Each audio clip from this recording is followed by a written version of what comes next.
I don't get physical. I don't get physical. I don't get physical. I don't get physical.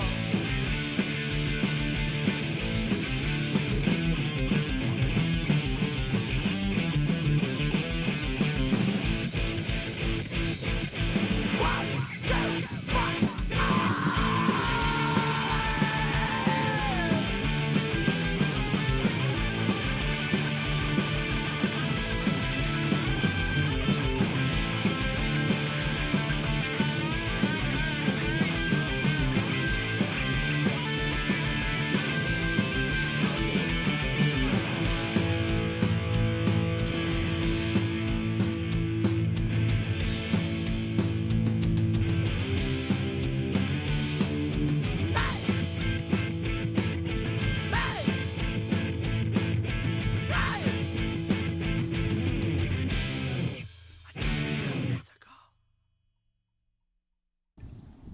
Hello, my dear friends and family. Operator Starsky in the chat with our coffee, as always. How are you? How are you, my friends? So good to see you in the chat. Hope that you had great holidays.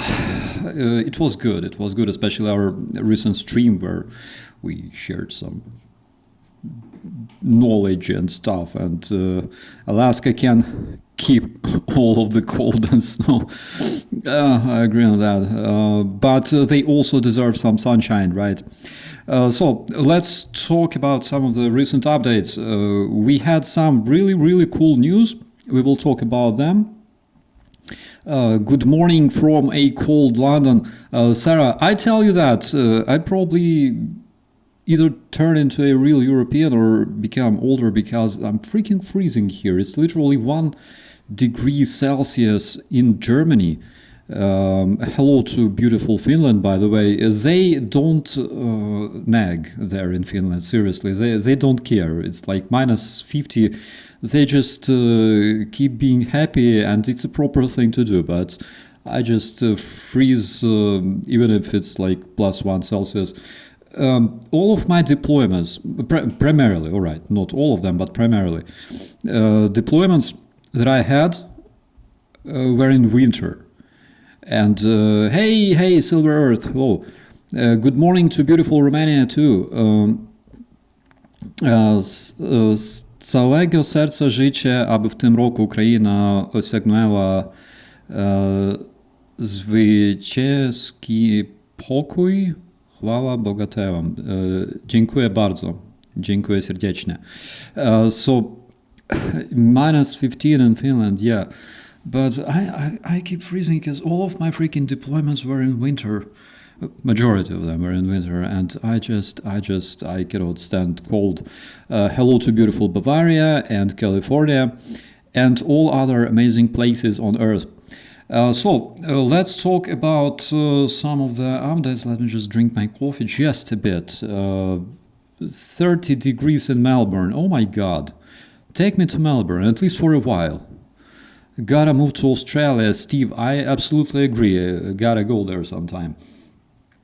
Meet my friends, my family, and have some Vegemite. All right, Vegemite. I miss Vegemite.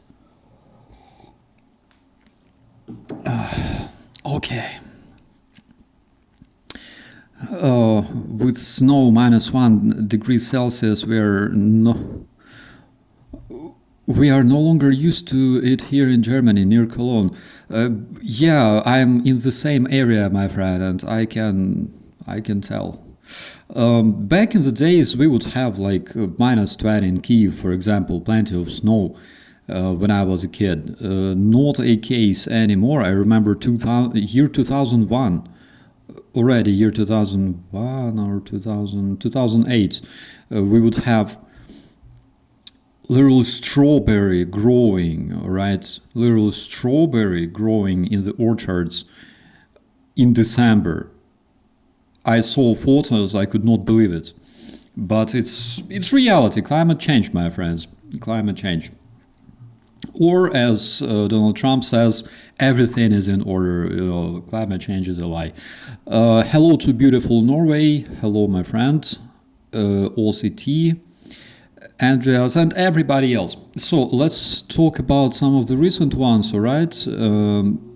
I will probably talk about this one because we know that Russians are very, very fond of throwing all sorts of bullshit, all right, in the social media, in the internet space. And there's a publication from Vladimir Saldo, that is a Russian collaborationist, who says that during the January 1st, during the New Year's Eve, all right, New Year's Eve, he's nagging that bloody Ukrainian armed forces hit a place in Kharly, that's on the Black Sea, the war territory, basically. He says that bloody Ukrainian armed forces hit a restaurant where people were celebrating. A lot of people burned alive and a child died. And basically what happened in reality, because not a single civilian establishment, civilian restaurant, civilian cafeteria is working in Kharly, and people don't gather, all right, in groups to celebrate everything because they don't even have such opportunity.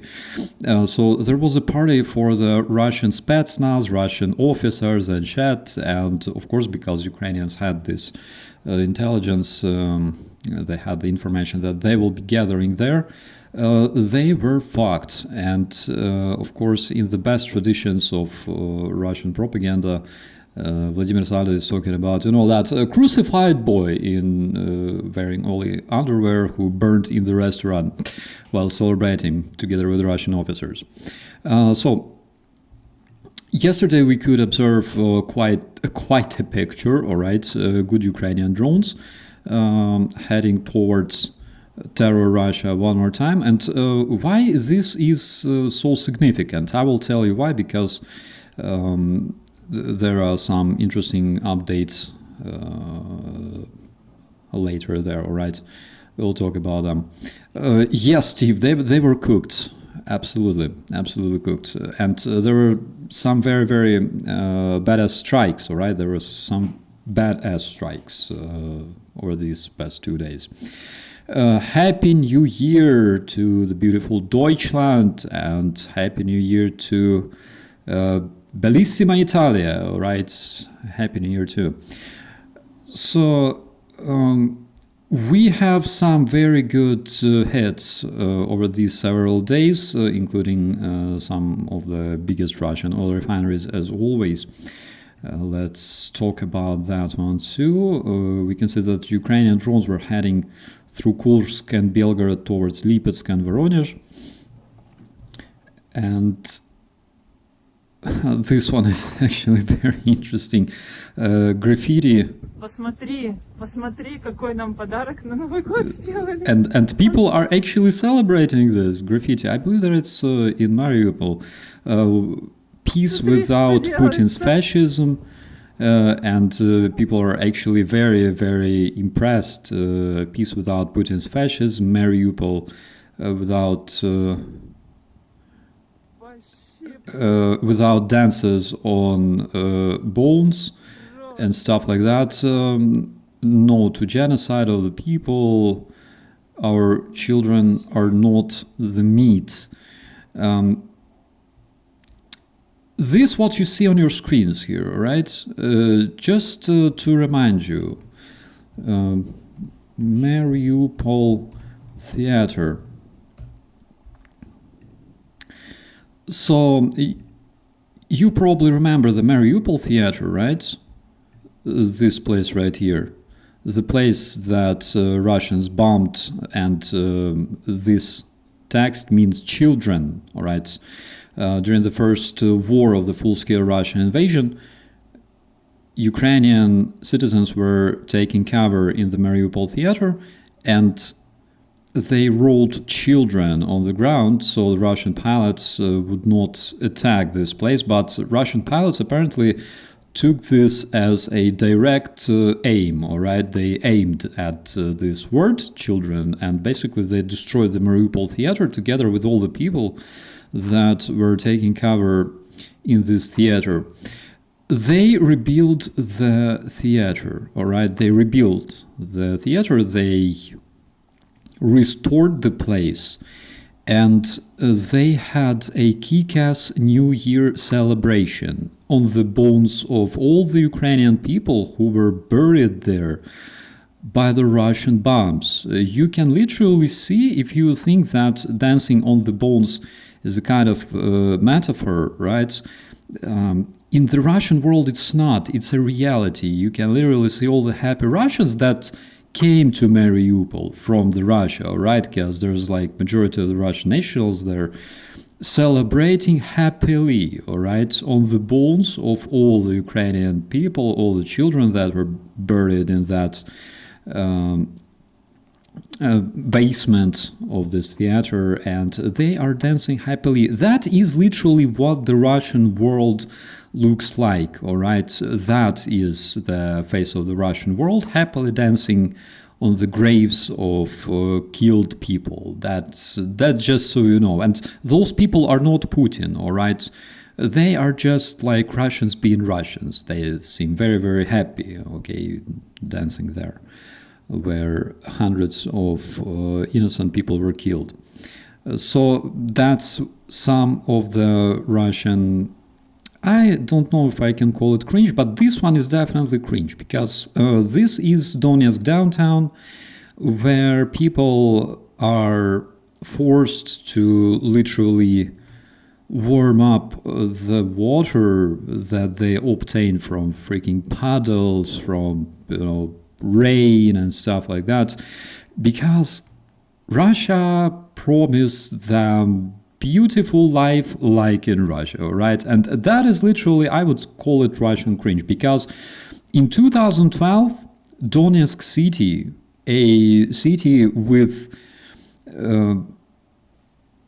super modern airports, train stations, beautiful city that looked probably as beautiful as Kyiv, maybe even more, because so many funds were invested in Donetsk. They were hosting Euro 2012. They were hosting all sorts of celebrities and international guests that were coming to Donetsk. And today, this is basically a Russian wasteland, like it's Ukrainian land, but it's temporarily occupied. Let's all remember that. But Russia turned it into the typical Russian wasteland, right, where people have to do that crazy shit to obtain and heat up a bit of water, all right?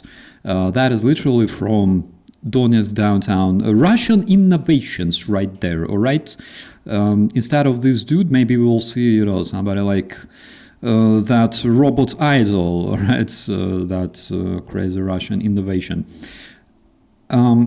Ukrainian deep state map shared a Russian progress over the past year, because in 2025, Russian terrorists managed to occupy staggering 4,000 square kilometers of Ukrainian territory, which is approximately 0.72%, it's less than 1% of all Ukrainian territory, because as you probably remember, Ukrainian territory is more than 500,000 square kilometers, and on your screens you can see at this point, all right, the time scale of amazing Russian progress in Ukraine. And if it doesn't seem like it, like, you know, Russians don't move, they kind of do, but like very, very slowly, burning literally hundreds of thousands of healthy Russian population, sometimes not really healthy Russian population coming from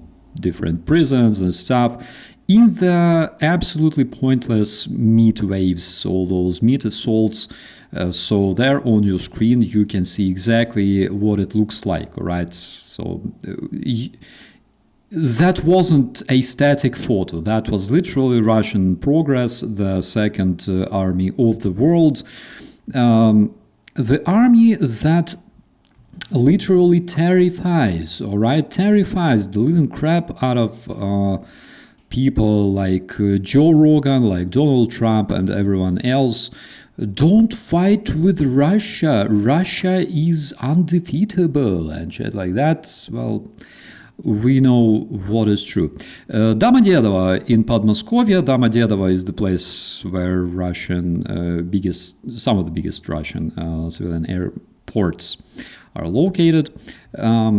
Domodedovo celebrated New Year without electricity for some reason. Something happened, right?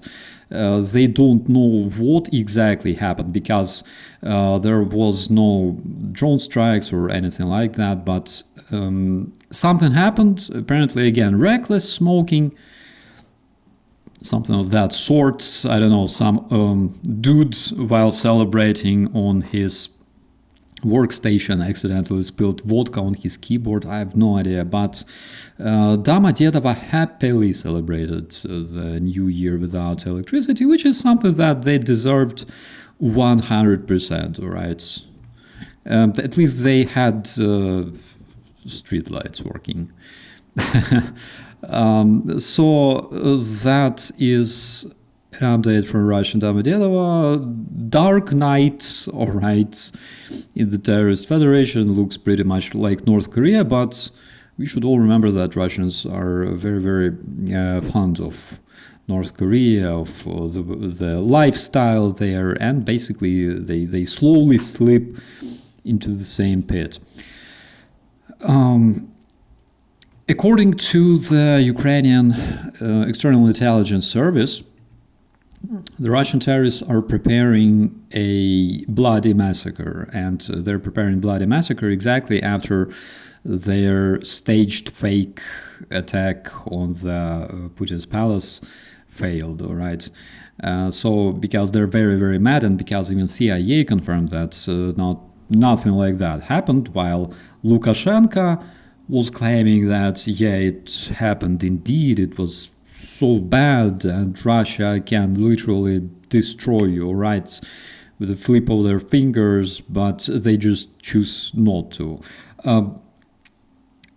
Apparently falling on the ice actually damaged something, right? I assumed that if he fell on his fucking head, his brain could not be damaged, but apparently I was wrong. Apparently something was damaged in the end, all right? According to the Ukrainian External Intelligence Service, Russians are preparing some kind of massacre, some kind of provocation, or how you call it, the false flag operation. And apparently it's going to happen somewhere around the Russian Christmas. That's around the end of the next week, so we gotta be informed and prepared, because they can apparently do something, blame Ukrainians as always. Putin is known for blowing up houses with Russian citizens sleeping inside to start wars. We know all that, all right? Journalists were investigating this, like Anna Politkovskaya, who got mysteriously shot for her investigation. And if you still can do that, all right, if you have such opportunity, please check out her book, Putin Blowing Up Russia, all right? That is something that everybody needs to have. So that is a message, a warning from the Ukrainian External Intelligence Service. We should be aware. Donald Trump reacted to the protests in Iran. Basically, he says if Iran shoots and violently kills peaceful protesters, which is their custom, the United States of America will come to their rescue. First of all, this is already happening, all right? This is already happening. There are some crazy protests taking place in Iran right now because the prices are skyrocketing and Iranian people are not satisfied with this shit. The prices can grow like 60-70% very, very fast. over the course of weeks, and they keep growing, and Iranian people are very, very much dissatisfied. They are protesting. Some of them are seen calling the son of their Shah, all right, the son of their king, to return from the United States. But I would not really rely on that, because a lot of Iranians don't really like this idea. First of all, they want democracy, they want to be able to elect their presidents, and second is because a lot of them feel kind of angry, all right, kind of angry at Shah, because he wasn't with his people all this time. They were struggling, they were attacked, being tortured and repressed by the bloody terrorist regime of Khamenei. And their Shah at the same time was literally chilling peacefully in the United States. I understand that he would be immediately executed if he stayed in the Iran, but I don't really see any serious support coming from him. Maybe I'm wrong, maybe I don't have whole information. Maybe I'm wrong, but I'm just transmitting what I know from Iranians themselves. And basically Donald Trump announced that the United States will come to the rescue of the Iranian people that are protesting, that are being killed and shot, because there are already victims. But on the other hand, Iranians, and specifically the servants of the Iranian regime, servants of the Khamenei, they know a tiny, tiny life hack, all right? Because if the United States will actually mobilize some kind of troops in order to help them, they can just easily wear Russian patches and nothing happens, all right? They will wear Russian colors and easily evade American missiles, American bombs, because we all know that Donald Trump is not gonna attack any target that contains a Russian flag on it. It's like an obvious fact, and actually Iranians can do that easily. On the New Year's Eve, the death itself congratulated Russian slaves with their new year. It didn't smile, it didn't joke, it didn't draw a pussy on the whiteboard, all right, apparently because there were no kids around.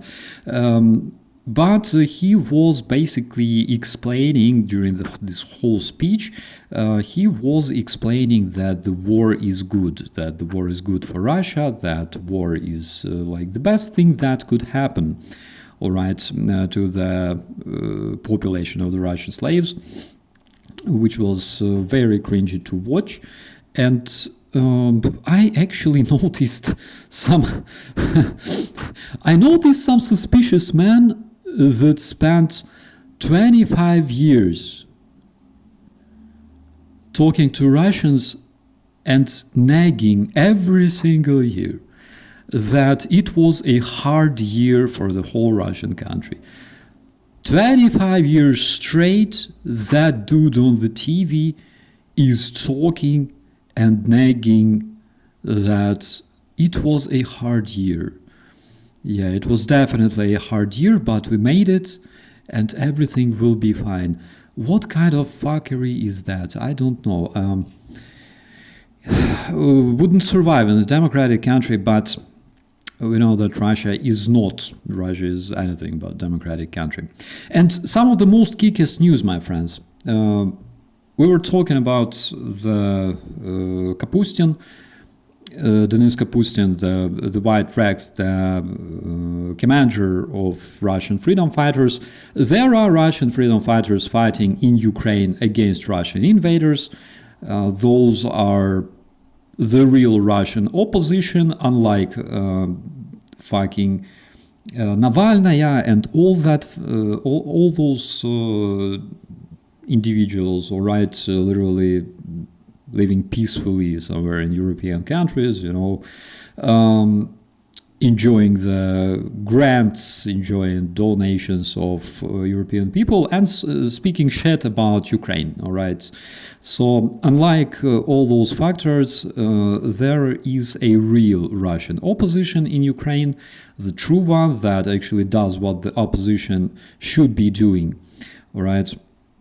In terms of fighting Russian terrorism, fighting Russian fascism, and Denis Kapustin is one of them. He's the leader of one of the units, one of the Russian units fighting against the Russian invaders.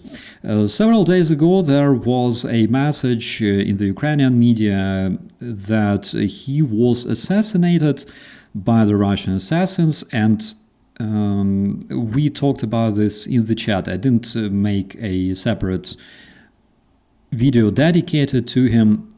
I planned, but there were several indications that it could be actually a special operation. So I decided to take at least a week of delay, all right? And to my surprise, recently we received a confirmation from the Ukrainian main intelligence directorate. There you can see General Budanov over there talking to Denis Kapustin. He is alive, and all that was a special operation performed by the main intelligence directorates. Which, by the way, reminds me very, very much of a similar operation that was conducted with my good friend Ilya Bogdanov, who is also a Russian, by the way, FSB dude, who went from Russian army to Ukrainian army. He joined Ukrainian army, participated in the combat or in all that bloody massacre when Russians tried to take Ukrainian Donetsk airport. It was really a bloody massacre because they were shooting everything they had. They literally involved Russian Marines already back then, before the full-scale invasion. And heroical Ukrainian defenders, together with Ilya Bogdanov, were literally holding defense, and they are alive, and Ilya Bogdanov is being hunted all this time by the Russian bloody FSB, and there was an attempt to literally kidnap him and bring him to the Russian territory, and it failed due to the Ukrainian intelligence and Ukrainian secret services. So it happened years before the full-scale invasion. So that is another example of how Ukrainian intelligence literally fucks Russia in the ass every single time, and I can just applaud to them. So Denis Kapustin is fine, everything is good, and due to this operation, Ukrainian intelligence managed to expose a whole network of Russian spies and assassins, and also they managed to snatch $500,000 that were promised, all right, by the Russian terrorists as a reward.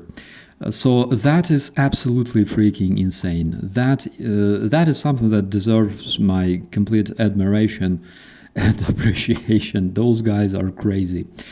Okay, you probably missed Russian cavalry, I just assume, all right. You probably missed Russian cavalry attacks, so we are slowly shifting towards the Russian cringe segment. And here we have a new footage from Ukrainian FPV operators eliminating Russians. Not a single animal, I hope, were hurt, all right, in this video. And if they were, of course, we should probably blame Putin for that. That would be fair. But we can see Russian hussar, all right, Russian hussar turning into a fertilizer straight in the tree line, trying to down Ukrainian drone. But we can see that the horses managed to actually run away. And we cannot say the same about the Russian terrorists over there sleeping on the ice. Welcome to Ukraine, suka. And welcome to the other side. So yeah, they go boom. Worm Busters, the Birds of Madhyar. Legendary, guys. Here we have some crazy footage, actually. That is from a Ukrainian soldier. That is a GoPro that was attached to a Ukrainian soldier. The Russians were conducting a drone attack on Ukrainian soldiers, and you can see that this one is trying to shoot down the Russian FPV drone. And look at that shit. That is absolutely insane. Those sharpshooting skills also deserve my complete admiration, because that is literally Ukrainian soldier saving the lives of his comrades, of his brothers right there. So kudos to Ukrainian soldiers. And judging from what he's using, let me see if that is a shotgun. Judging from the muzzle brake, that to me looks like a usual AR-15. Correct me if I'm wrong. Like, it's hard to tell just from the muzzle brake, but to me that looks literally like AR-15 there. So some impressive skills, all right. I just I don't have words, but here we have another amazing footage showing Russian/Iranian Shahed drone followed by a tiny Ukrainian interceptor drone over here. You can see that is the live interception, all right, of a Russian Shahed with a Ukrainian drone. There it is. And that is, again, something absolutely amazing. So, as you probably know, Ukraine uses plenty of interceptor drones. They have higher speed than the Russian Shaheds. They might be not as fast as those new jet Shaheds, all right? But Russians also cannot produce much of those, because jet engines, they're still very expensive and hard to produce and maintain, of course, even the tiny ones. And that is why they keep producing fuckload of those Shaheds. And Ukraine also produces interceptor drones that are even tinier, that are much cheaper. They cost only a fraction of the Russian Shaheds. They're armed with AI, and you can also use them to intercept not only Shaheds but also Russian aircraft. Remember that cringy video of a Russian either Mi-8 or Russian Mi-28 that was intercepted by Ukrainian FPV drones? So I believe that it could be that one, right?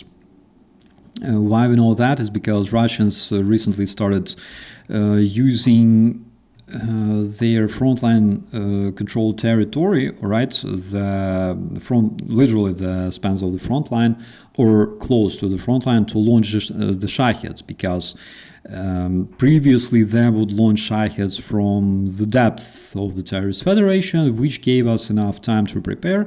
Now they are launching them closer, all right, because they understand that our mobile groups have more time to understand where to go to intercept those drones. And that is why they're launching them literally from the front lines, which brings them a lot of pain in the ass, because first of all, logistics is hard. They need to manage all the logistical processes, and also try not to concentrate all the drones in one place, not to put all the eggs in the same basket, because we've seen several cases, all right, of how it all ends. And those interceptor drones that we have, they're absolutely impressive.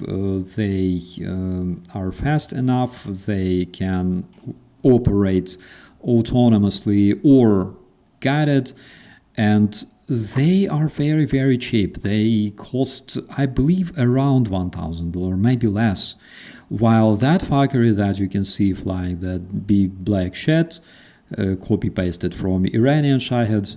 That stuff costs, according to Russians, several hundred thousand. So between 50,000-60,000 and several hundred thousand, depending on what sort of equipment is installed there. Fun fact, by the way, is that the more they cost, the less effective they are, because the Shahed only carries approximately 30-40 kilograms of explosives, all that huge fuckery that flying balalaika there on the screen. It costs between 50-60, the basic version, $50,000-$60,000, and it carries 30-40 kilograms of explosives. If they install additional equipment on it, it means that they need to shrink the warhead. So if they equip it with Elon Musk's Starlinks, all additional control modules, video cameras for recording the intelligence data and all that stuff, basically that drone carries less explosives than the primitive basic one, right? Can the interceptor drones stay up for a while? Yeah, they can. From what I can tell, they can.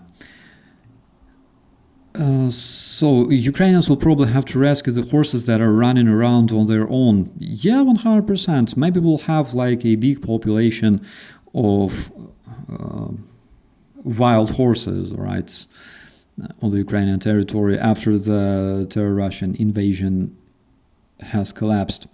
Greetings to the beautiful Kharkiv Oblast. Greetings, all the prayers, all the best wishes to the amazing people of Kharkiv. Ukrainian innovation has changed what war will look like for the world. Yes. Russians unfortunately changed it as well. And all the doctrines, for example, in the NATO countries should be changed accordingly, because we will not see anything like in the Gulf War, we will not see anything like in Ukraine in 2022, all right? We will see absolutely different type of warfare. And those countries that evolve and adapt to this before this warfare even starts, they will be successful.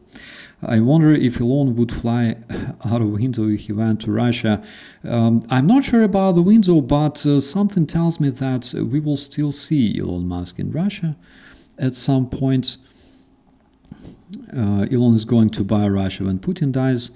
Maybe Russia will try to buy Elon again, because we know that his dad is a big fan of Putin, and Alexander Dugin, his dad, went to Russia to the Dugin's conference this year. We remember that.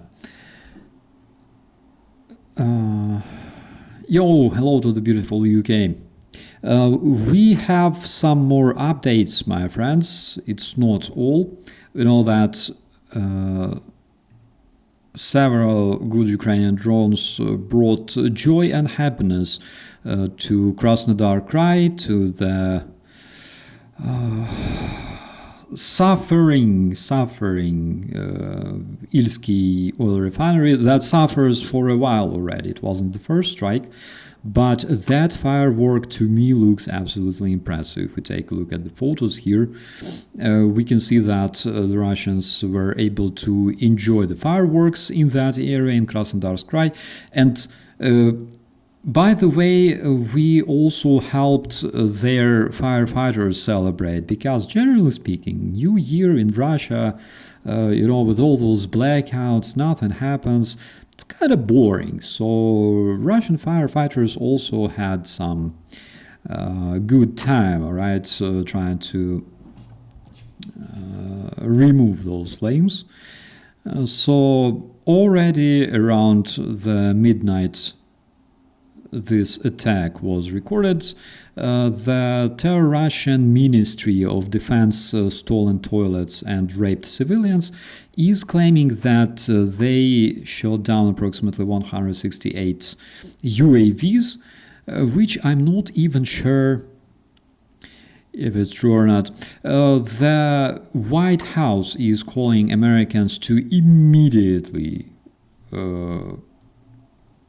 withdraw from Russia if they're there, because there are high risks for the American citizens in the United States. That also includes illegal detentions and interrogations, terrorism hazard and stuff like that, limited access to the American embassies for help and support. There's also a danger of escalation in terms of war against Ukraine. And actually this warning works already for quite a while, but this week it was confirmed, and this stuff is happening, which is highly suspicious, by the way.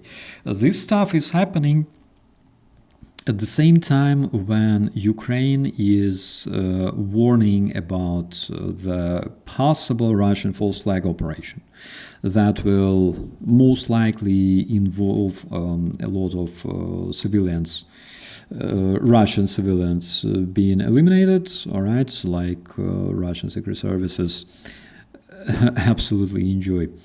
And what else can we say? New York Times basically reports that security guarantees for Ukraine promised by Trump can actually be nothing but empty words. Let's see. Have it happened earlier? Sanctions on Russian oil, tomahawks, I don't know. So New York Times can be legit, all right? New York Times can be right again about this one. Did you shave for the new year? I shaved because my lady arrived, all right? I didn't shave for the whole month because she wasn't here. That is why I shaved. Yeah, but speaking of that, most probably the most reliable thing, all right, would be if those security guarantees would be enforced by the American Congress. But I just don't know. After the Budapest Memorandum, I don't know what to say. The only solid security guarantee for Ukraine would be NATO membership. But Russians hate Ukraine's NATO membership, and that is one of the reasons why Trump is supporting Russians so much, all right. Dzień dobry, witam, Happy New Year, wszystkiego najlepszego. So,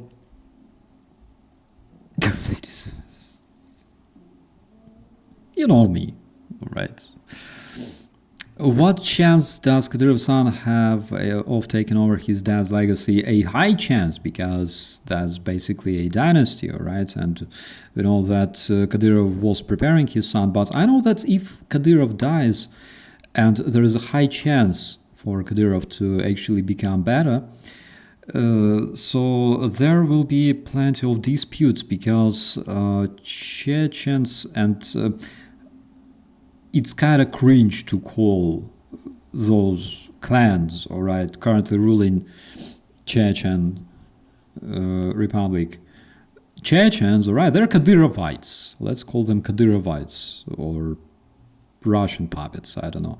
So there is a high chance that there will be plenty of disputes between them. That's the way they do politics there. They just literally eliminate each other. So I have high hopes. I think it would be foolish to take guarantee from Trump. Yeah, 100%. He already guaranteed, like tomahawks, he already guaranteed sanctions, all right.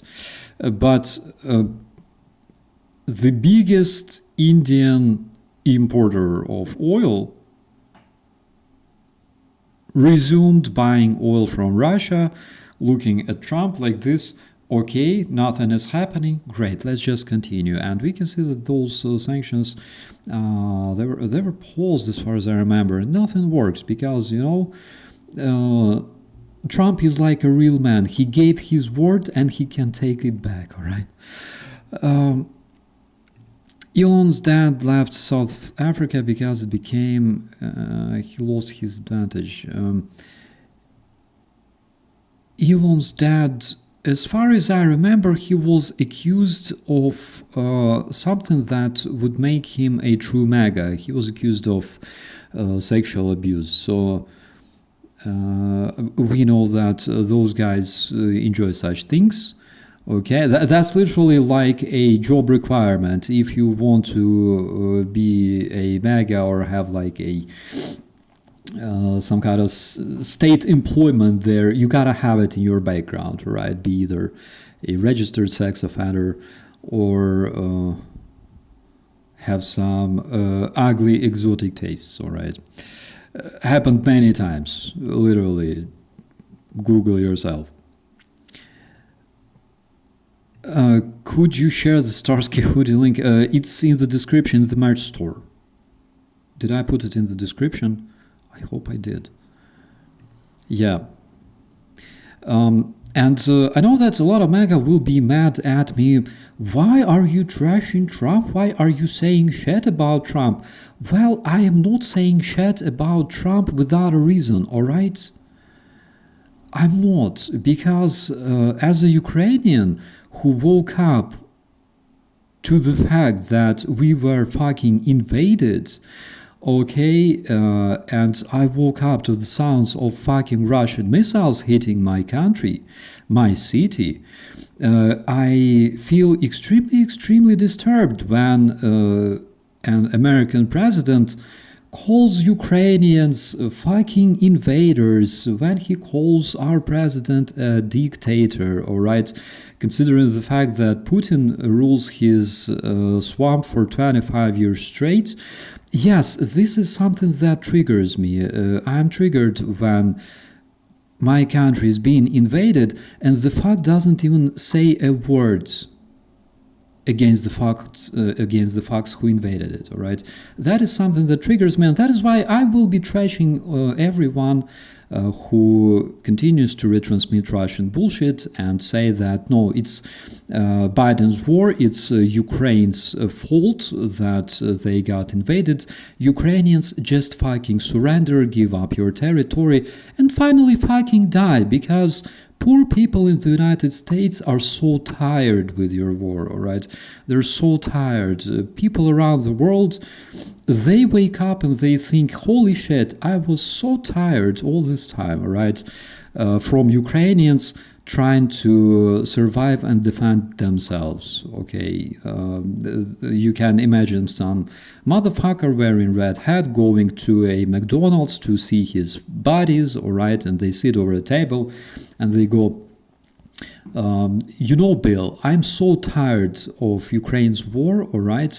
I don't know what to do. Like, I wake up, my legs feel tired, all right? My whole muscles feel tired. My back hurts because Ukrainians are fucking defending their country every single day, sacrificing lives. I feel so fucking tired. All right. By the way, do you want more cheeseburger and French fries? So that is something that triggers me very, very much. Okay, when people that live on the other side of the planet say that they are tired of the war in Ukraine, that is something very, very cringy. Okay, I served 10 years in the army. I know something about being tired.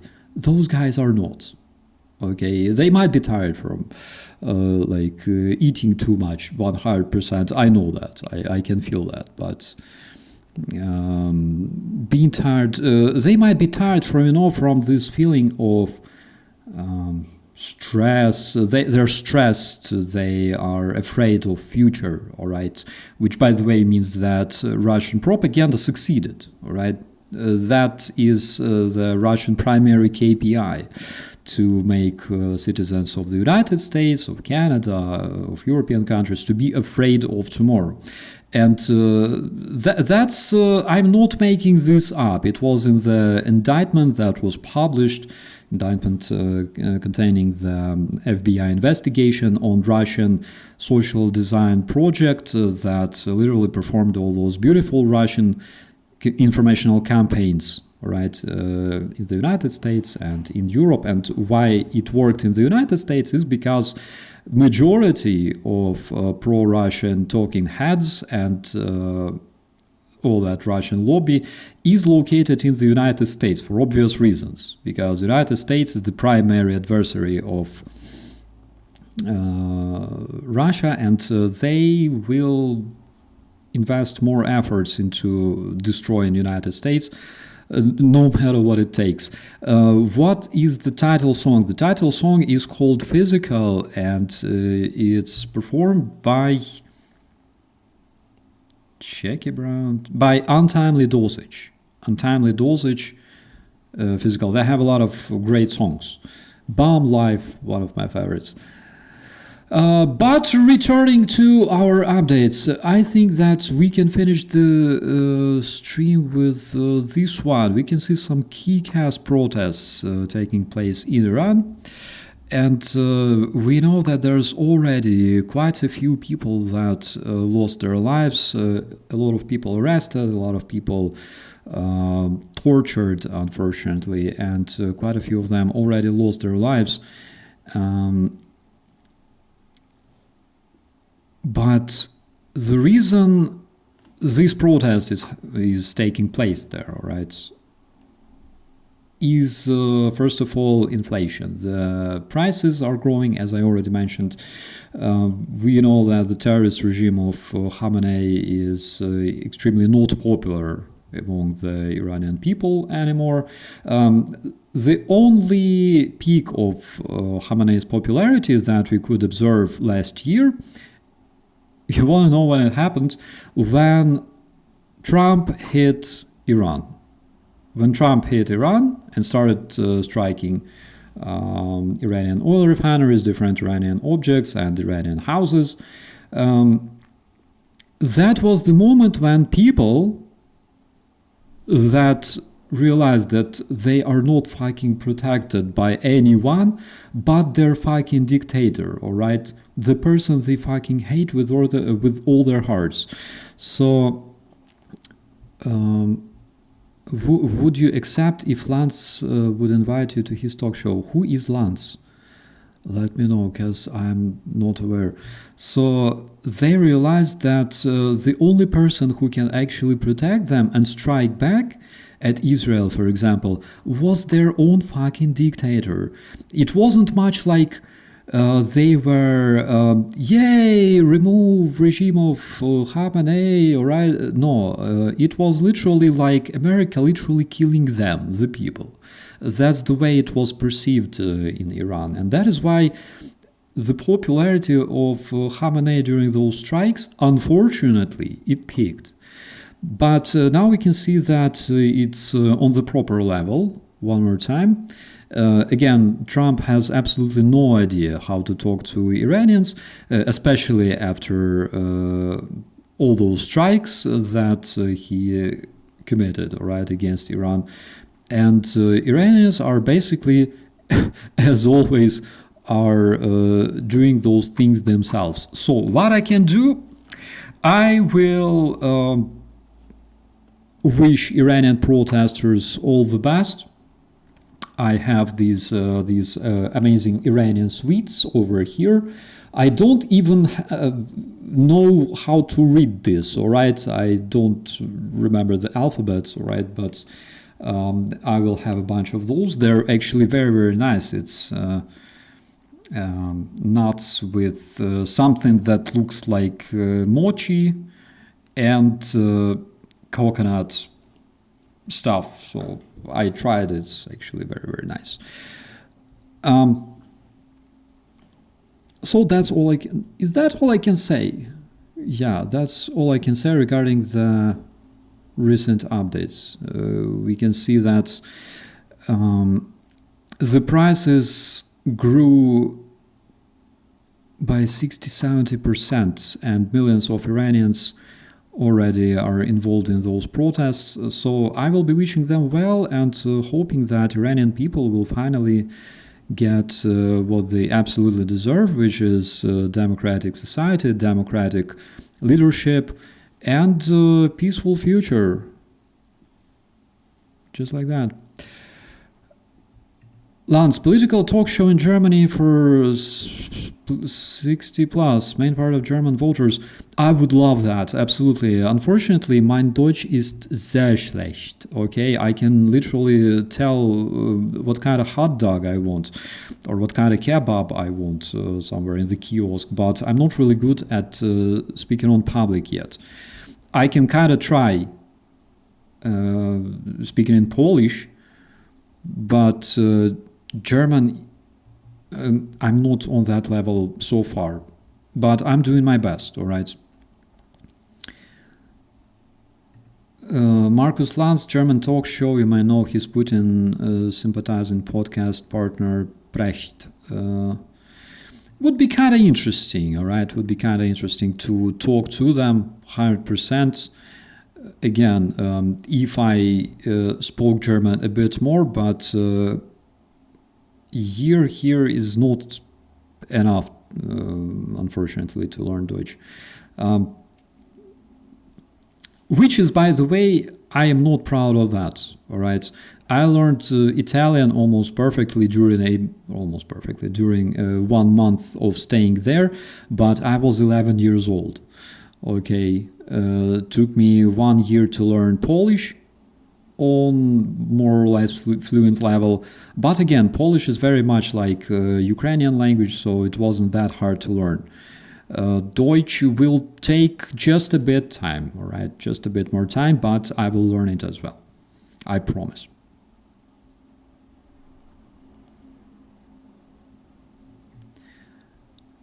These are, by the way, very good. They're surprisingly nice. And I love coconuts, so I'm enjoying these.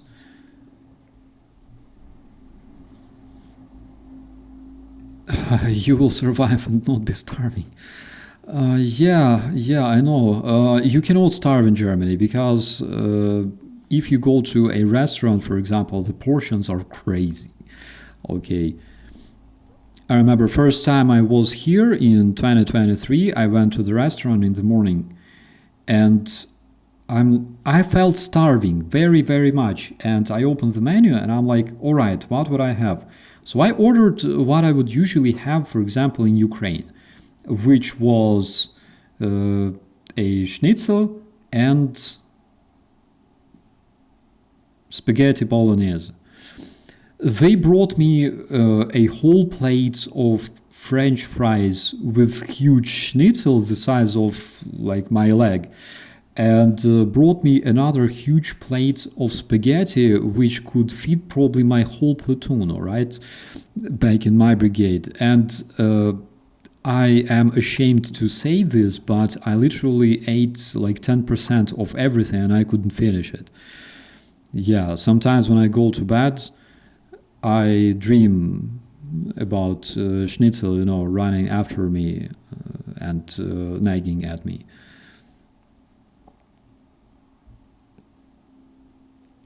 We doing a poll on how long the Iran terror regime lasts, going bad. Yeah, absolutely. I really hope that this time it will work, because Khamenei is a bloody murderer and he has to go, preferably behind the bars, all right? Is English hard to learn? English is actually the easiest language ever. All right? Because Deutsch, you have everything just like in Ukrainian language, everything having its gender, all right? Like table is he, cup is she, and you gotta remember that. Why it's harder than Ukrainian language is because in Ukrainian language you can switch words, all right? You can switch places. in the sentence, and it doesn't matter at all. Today I ate. Я поїв сьогодні. Or я сьогодні поїв. Or сьогодні я поїв. It doesn't matter at all. Like, everyone understands you. But in Deutsch, you have to do everything according to the manual, right? There is like rules, all right? And you gotta stick to those rules, which is, again, something absolutely beautiful. I enjoy rules. As a former military, I freaking love rules, all right? I cannot stand when people cross the street on red lights. I just cannot. So in English language, you don't have all that shit. Like, you have he, she, it, all right? You don't say like table is he or stuff. It doesn't work like that. I know that sometimes, like, in English language, you can refer to aircraft or ships as she, but it's not a law, right? Doesn't matter. And also, what makes English language so easy and at the same time so cool in terms of music is because in English language, you have majority of words with only one or a few syllables. So when you sing, for example, it's very, very easy, right?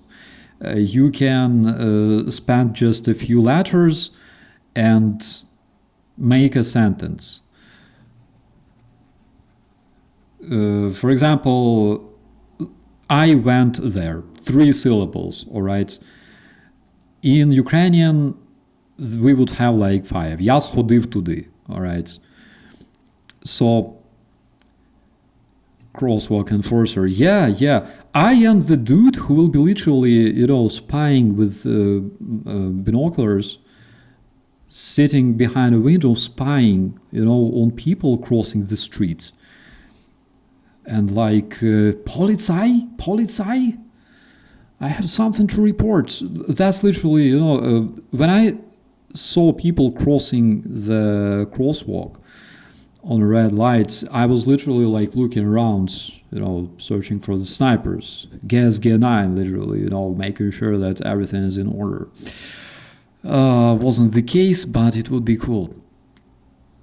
Because a lot speak English worldwide, it makes us lazy in US learning another. Yeah, I can tell.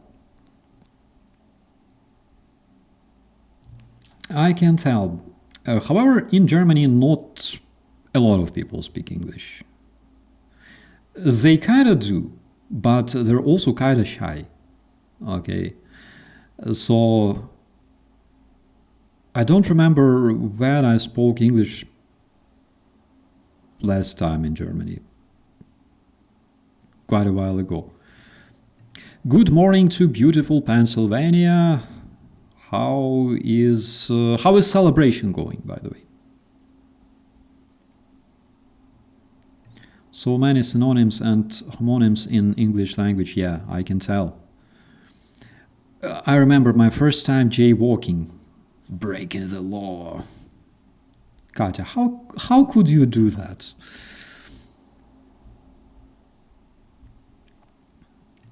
English is super easy. I learned it all by listening. Absolutely. The way I learned English, well, of course, I was the best English speaker in my class in school. I would make some cringy stories. For example, the classmates would write stories, like as much as they could, of course, because in my class, my classmates were not good with English, all right? Basically, they didn't care much, and they would make some cringy stories like, the sun is shining, Kyiv is the capital of Ukraine, London is the capital of Great Britain, I would make stories. I would literally make stories about drinking with my friends, all right? Stuff like that. And my teacher enjoyed that big time. She's like, the shit that you wrote is absolutely inappropriate, but I will give you an A just because of your like English speaking skills. And then I learned English literally from watching TV shows and watching plenty of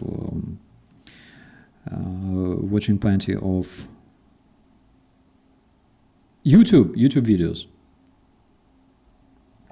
In which language do I communicate with my lady?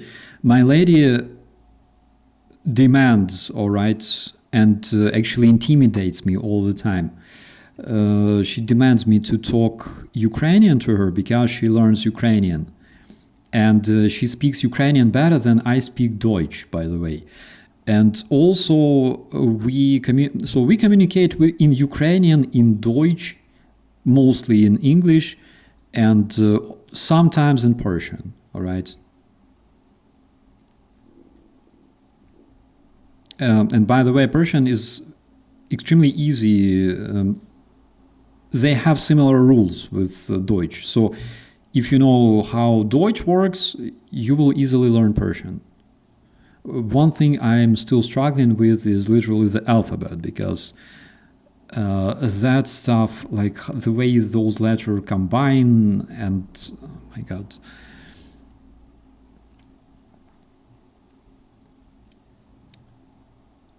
Londoners are terrible at crossing red signs. We're always in a hurry.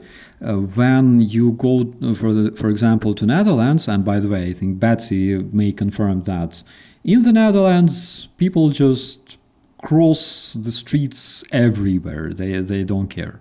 And you as a driver, you have to obey, all right? I heard that in Russia you can't call your son power station or transformer, their female names. Yeah. Learn Dutch. I would definitely do that. Dutch is a kick-ass language.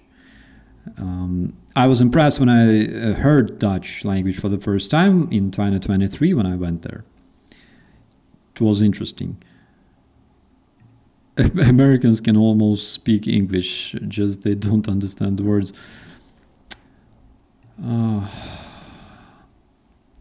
How much English is learned in Ukrainian schools?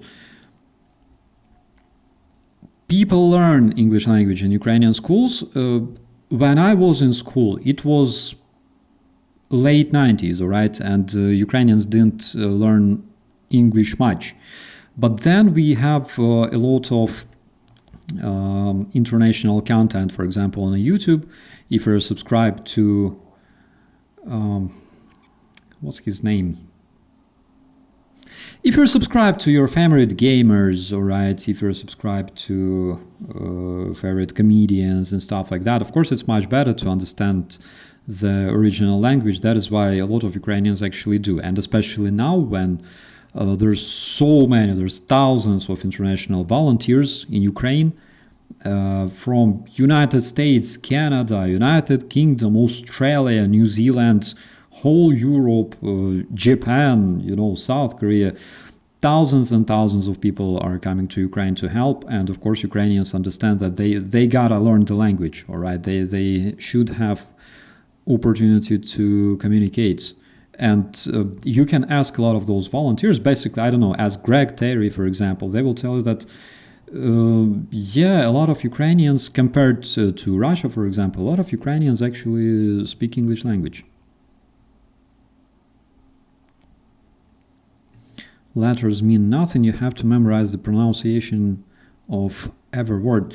One thing that makes German so complicated, by the way, is that a lot of words are pronounced in a different... So, for example, depending on if we're talking about a single object or several objects, and the gender, they're pronounced differently. And there are kind of rules, all right, but they don't work much. So, again, you gotta listen and remember. PewDiePie, yeah, like that one. PewDiePie, Hobby Lame, all right. A lot of Ukrainians, even my son, is a very big fan of Hobby and he watches his content all the time. But on the other hand, Hobby doesn't speak much, right? And his content is not much about talking. So Starsky is heading towards 500,000. My friend, I was, but actually I'm like rolling back because there were a lot of Trump supporters subscribed to my channel, and the more I trash Trump, the more of them unsubscribed from my channel. So I had 404,000 as far as I remember. Now I have something like 402,000. So I'm like rolling back. But on the other hand, I am not upset, all right, because of that. I'm not upset at all. Because when they keep telling me over and over again that we are so tired of your war, we are so tired of paying money to Ukraine, I fucked sending my money to Ukraine, and you remind them that, dude, Ukraine is actually sending money to the US over the past year because we are buying weapons from you. And we are also helping United States with our drone technology because your army, the best army in the world, will actually lose its war against Russia that is already 2 steps ahead of you in terms of drones, all right? You are preparing to fight against Russian Spetsnaz, but you're not prepared to fight against Russian Shaheds that will fly and attack your cities in thousands. I want to see how many missiles for your Patriots do you have, right, personally, to defend your cities. And there are ways to intercept Russian drones in a much easier way. And in order to understand all that, talk to Ukrainians. Guys, we are allies, we are friends. If you think that you are America first, we are also, believe it or not, we are also America first. We are rooting for you, my friends. All right? When Russians say that they are rooting for you, we all understand that that's just bullshit, because Russia always dreams about the demise of the United States. Listen to Russian Solovyov, what he says on a daily basis about Americans, all right? About striking the decision-making centers and shit. Listen to what the Russians say about America every single day, regardless of who your president is. And you will understand what they really want, all right? They don't care about partnership and everything else. They want to see your demise. Ukraine, on the other hand, is your friends, because we don't want the demise of the United States. We want you guys to be strong. We want Europeans to be strong, all the civilized world to be strong and safe and able to defend itself against the terrorist countries like Russia, China, Iran, North Korea.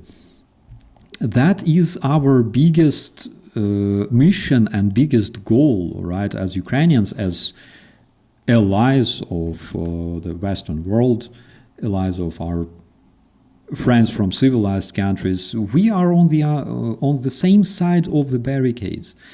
At the same time, they just keep repeating what Tucker Carlson tells them every single day, that we keep sending billions of dollars to Ukraine, parachuting them all over, Ukrainian orchards. Crazy people just, running around collecting your tax money, all right, and just saying fuck United States. No, it's not the case. We say fuck you to those people who spread this shit, okay? Don't be like them.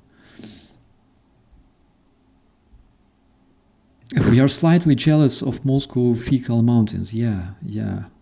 Everybody is. Those Russian fecal roosters, fecal statues. We are absolutely jealous about this shit. Yeah, so that's basically the reason why several thousand of mega subscribers unsubscribed from my channel. So it's not like I'm skyrocketing to have 500,000 subs. It's the other way around, actually, at this very point. But I don't regret, all right, because if people prefer different content, if they prefer, I don't know, yay, eyes, all right, take all of those black and yellow and red and green and whatever, violet people, let's just fucking eject them and celebrate, all right? America for white Christians and shit like that. If they enjoy that kind of content, let them watch it. They will not find anything like that on my channel, all right?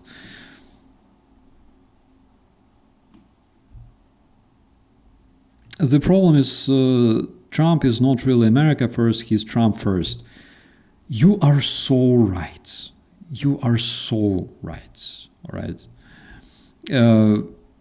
If you really want to know whose asset Trump is, okay, that's literally the person he sees in the mirror every single day. He's not even American asset. He's his own asset.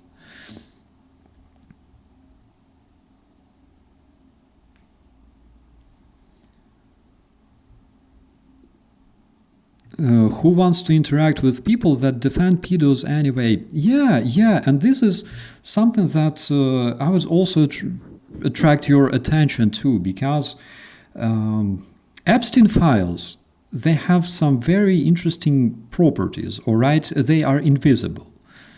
Epstein files, they are visible only to people who want to learn, all right? Who want to understand the truth, who want to find co-conspirators, people who want to help those 1,200 survivors of Epstein and all other rich people, rich, wealthy Americans who rule the United States nowadays. They are visible only to those people. But MAGA doesn't see them. It's like you can actually make tricks. You can actually make money like that. You know, like, look, Epstein files. They're like, whoa, they're gone, all right? They don't exist. They're AI generated. So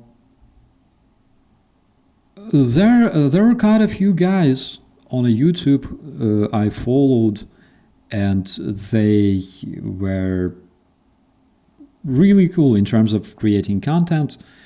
And then the Epstein strike, all right, happened, and they act in a very, very interesting and unexpected way. It's like they just either don't comment or don't know what to comment. They prefer like not to touch this topic at all. So Epstein case is something that I will definitely keep following, and I will keep working in the direction of exposing Russian influence, all right, Russian connections, because holy shit, Belyakov, then Jabrailov, Lavrov, Churkin, holy fucking crap. Yes, they were involved. Yes, they were good friends. Yes, you can find all sorts of crazy photos, all right, going to those published materials. You can find all sorts of shit, all right. Ghislaine Maxwell with Russian cadets that, by the way, it's very hard to tell if they're cadets of like,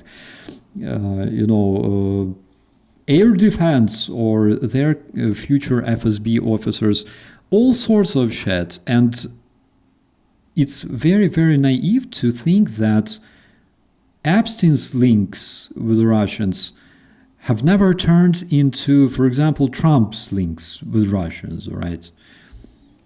So I will keep exposing that, because it's necessary.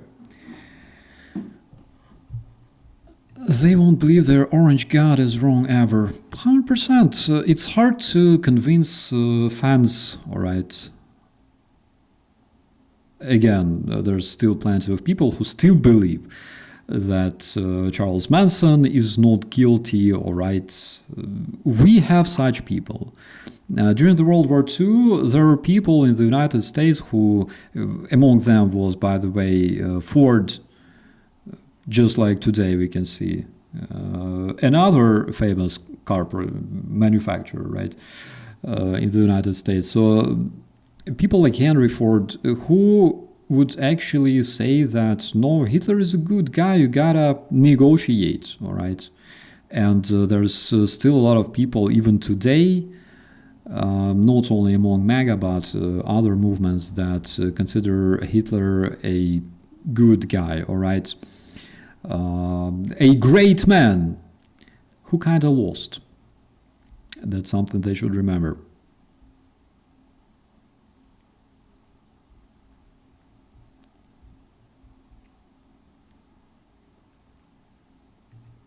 I bet most members of squatters are in the PDF files. Yeah, I agree on that. The other day, I was just so sick of news updates in the media that that dude, member of the Republican Party, turned out to be a PDF file, then that dude was detained for sexual abuse, that dude. So I decided to make like a list of literally just to show you, all right, that the biggest requirement, all right, if you want to get employed with the Republican Party, your biggest requirement should be, you know, having some kind of shady fucking sick record, all right, like that. But then I just realized that I don't want to do that because I don't want people to say that I am involved, all right, I am a former agent paid by Soros, involved in American politics, because I'm not, okay. I believe that American people are strong enough to deal with their internal problems. They really are. I believe in them. And besides that, Soros still didn't pay me since 2022, which makes me absolutely upset.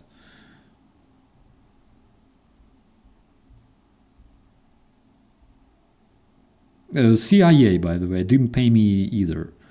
They just go, dude, let Mossad pay you. You know the story. Mossad goes, dude, you have your own SBU, let them pay you. And SBU say, dude, you didn't pass the selection program in 2015, so like, help yourself. We can only send borscht.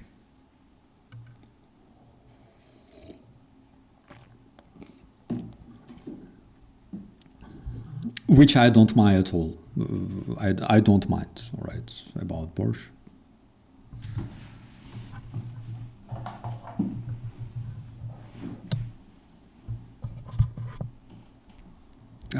You look poor. My friend, you probably think that I have like this huge kick-ass studio.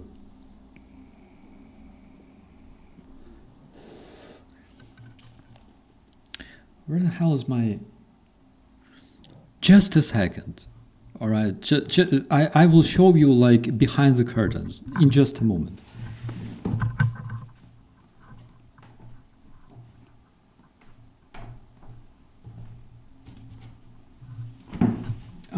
Just so you could understand.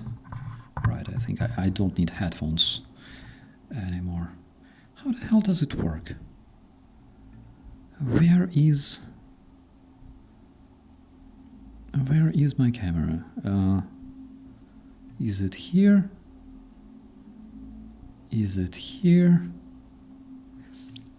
Wait, let me do this. Camera.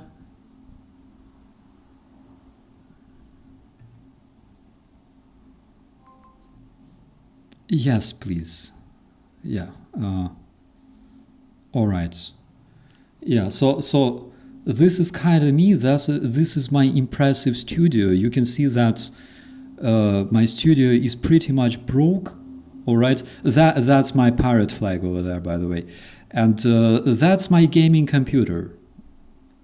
And basically, yeah, this is my impressive studio right there. My teapot, okay, and I take a nap over there sometime.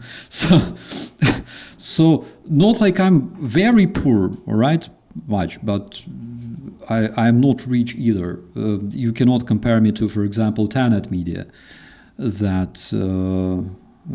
Team Pool, for example. The motherfucker would receive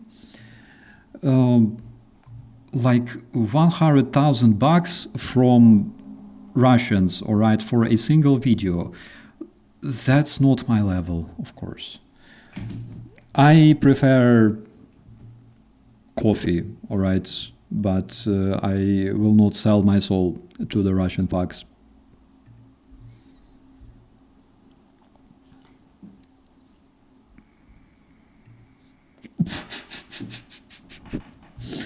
You are almost right, all right. Can't work without a kettle, 100%.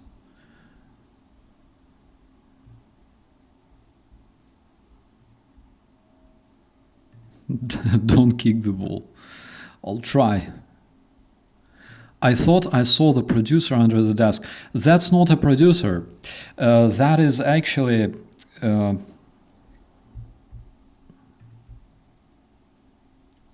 that is actually... Why don't you connect anymore? Dude.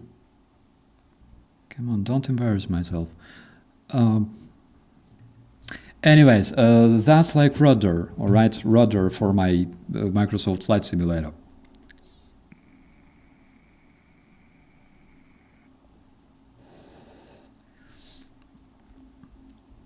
Yeah, but of course, due to the magic of television, you know, I can create an impression that I have this like professional studio.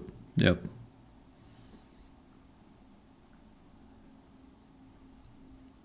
You should get a cheap coffee machine. Actually, I have a Keycast coffee machine. It's not very expensive, but I have it. It's on my kitchen. From Simon. Simon is a sponsor of all of my sleepless nights now.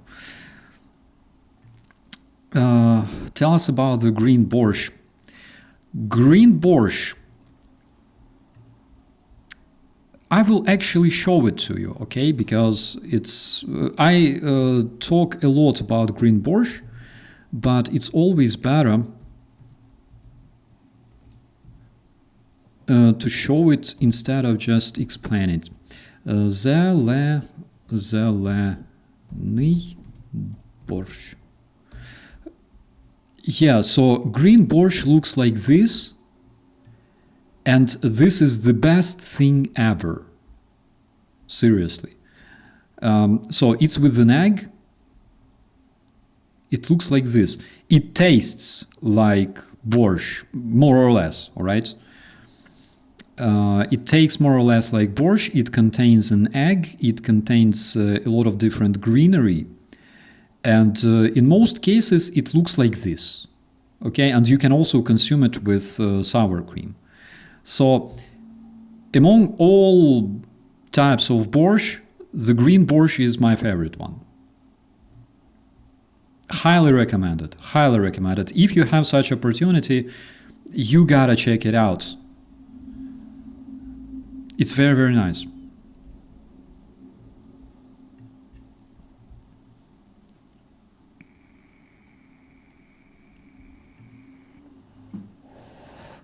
I like to make coffee in a wooden shoe.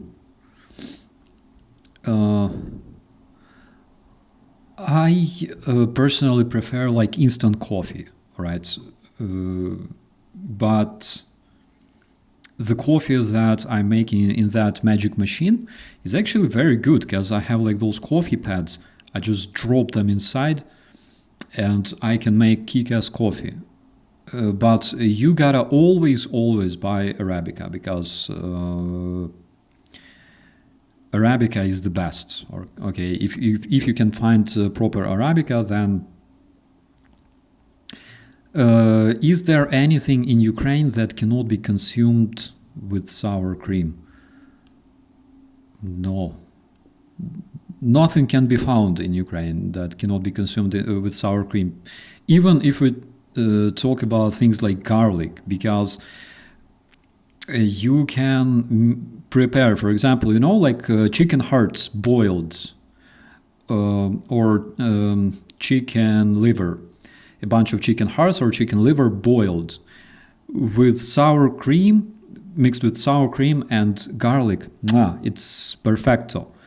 So in Ukraine, you eat sour cream with anything, with like basically everything we have.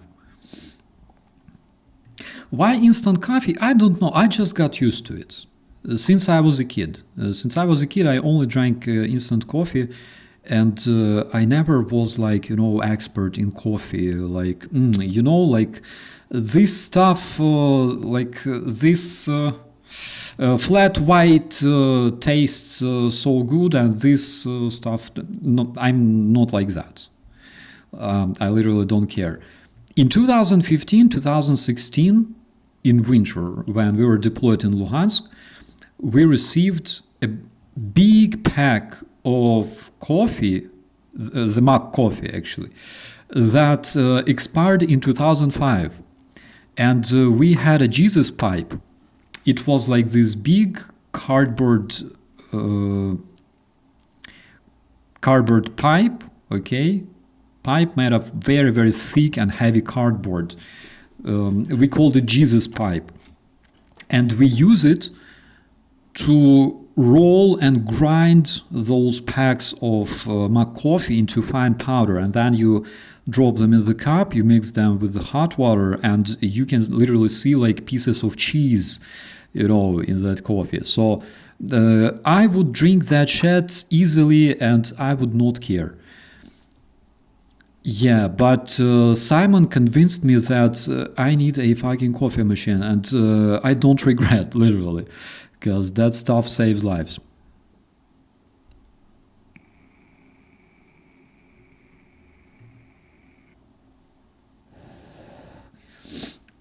Mine's made from Arabica beans, freshly ground just before I make a pot. Yeah. I also have like coffee grinder, again, from Simon, because Simon, that's an interesting phenomenon, by the way, because a British guy actually taught me how to make good coffee. So,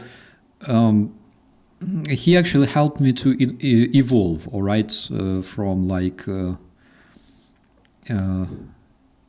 a hobo with a military background into like a polite gentleman over time.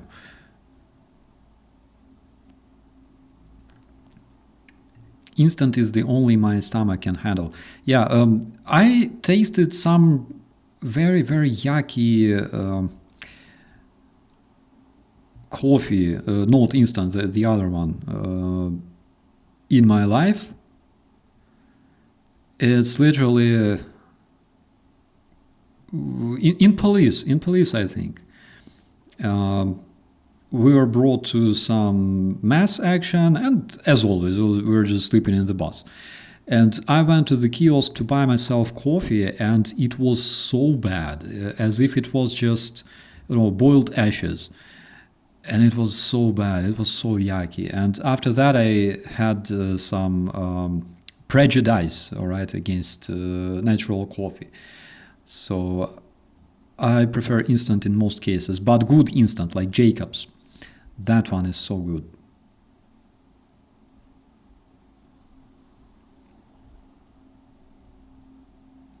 Where the fuck is snow? I have no idea. We had a kick-ass snowfall just 1 hour ago, and it's gone here in Germany.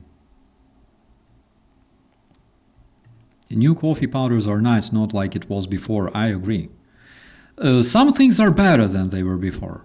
I tell you that, because a lot of people say like, I remember the days when life was better. All right, like like those Soviet times nostalgic people. They go, back in the Soviet times, we would let our kids just go outside and play until it's dark and nothing would happen. Yeah, Chikatilo would be very fucking happy. You don't drink tea in Ukraine? We actually do all the time. And, oh my god, I'm cursing again. We do a lot. My favorite tea is green tea with peppermint mixed with milk and plenty of sugar. I enjoy it. Barley coffee, I did. Yes, I love it, actually. And speaking of Soviet times, I'm 40 years old. I'm 40 years old now. But back then I was 4 years old.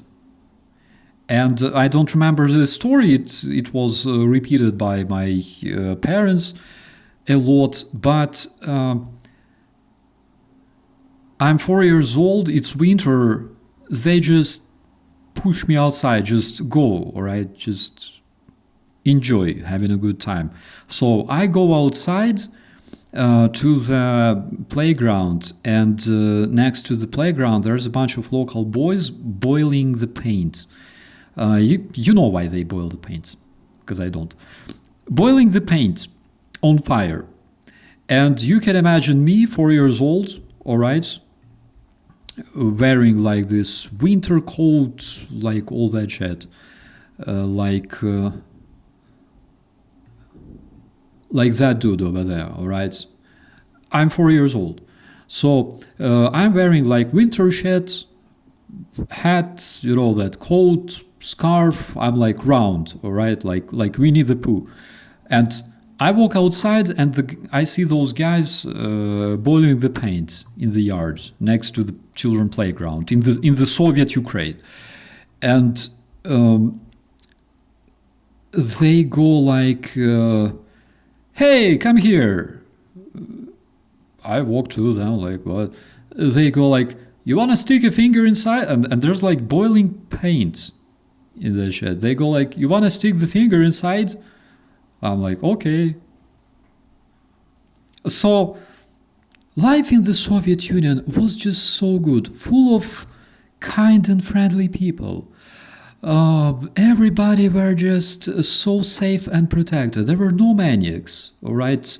Again, Chikatilo can confirm, there were no maniacs. Everything was good. Everybody were happy and healthy.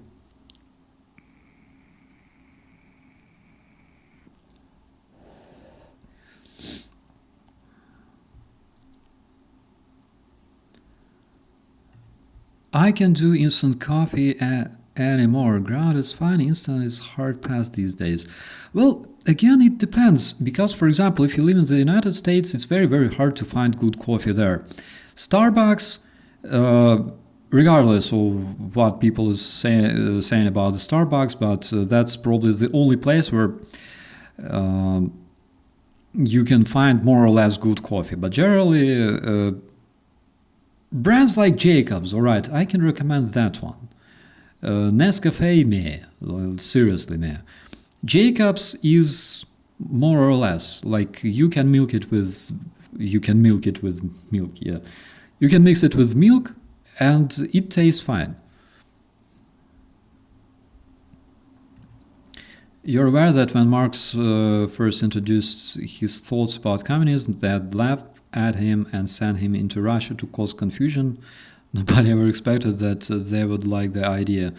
They liked the idea of communism just as much as Crusaders liked the idea of Christianity.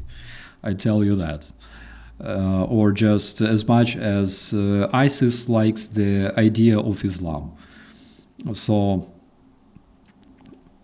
but please don't think that I consider communism as something good. Communism sucks, and it will always suck, all right? As well as all the people who think that communism is good. Because I'm not sure about like Christianity and everything else or Islam, but communism is literally the idea of fucking murderers and maniacs. And countries like China, fucking North Korea, and Russia keeps proving it over and over again. Cuba, all right.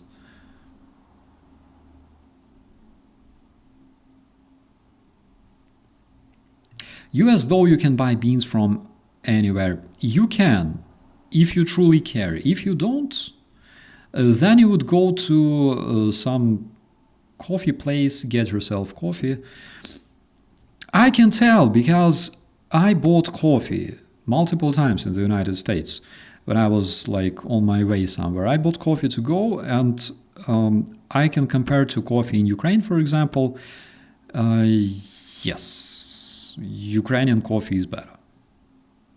Generally, European coffee is better. I don't know why. One thing that is better in the United States, for example, compared to, I would say compared to Ukraine, all right? One thing that I found better was hot dogs and bacon, turkey bacon, so good. But turns out that in numerous cases, United States imports such things from Poland, for example, and Poland is known for producing the best meat products on the planet. Seriously, Polish meat, Polish hot dogs, Polish bacon and stuff is just it's the best you can find. So if you can find Polish stuff in the United States, then you're lucky. I bought meatballs in a tin can in 7-Eleven. Holy fucking shit. Guys, I'm sorry for cursing so much, but that was insanity. I never thought that someone can literally spoil good meat like that. I'm sorry. If you want proper meatballs, go to Lidl or go to like Netto or any other grocery store in Germany, buy a bunch of frikadelle, all right, and you will be happy. And they have all kinds of frikadelles. They have frikadelles made of chicken, they have frikadelles made of pork, my favorites, and you can just enjoy.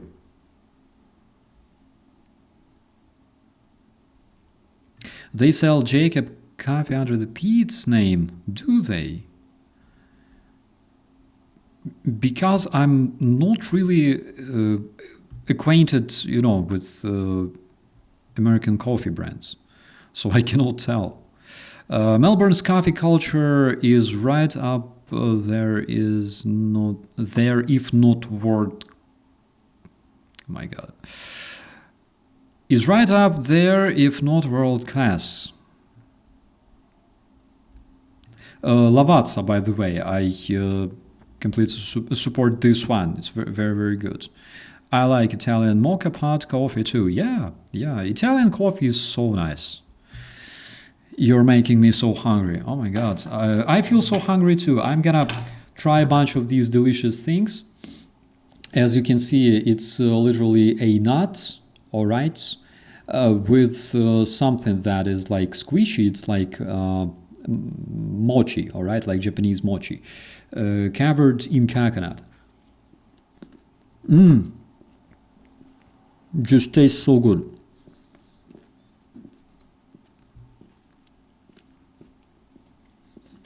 I'm not just making you hungry, my friend.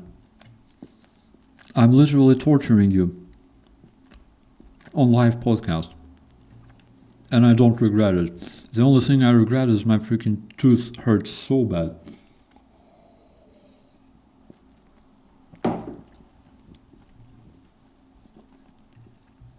Frikadelle. Yeah, that's what we call it.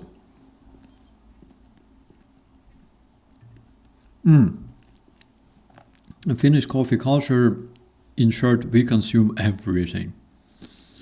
Yeah, that's like Ukrainian military coffee culture.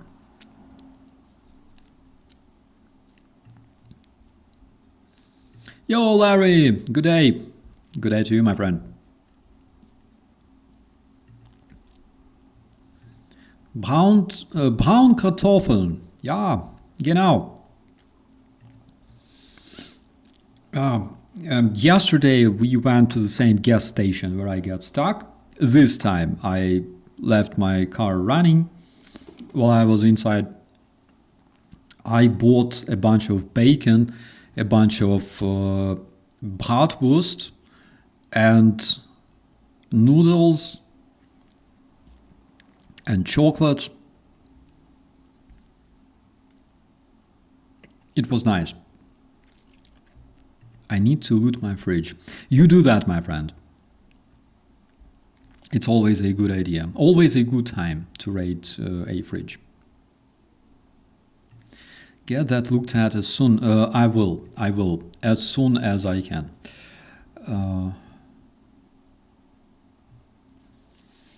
So, yeah, because I hate tooth pain. I remember when I had it in Hostomel in 2023.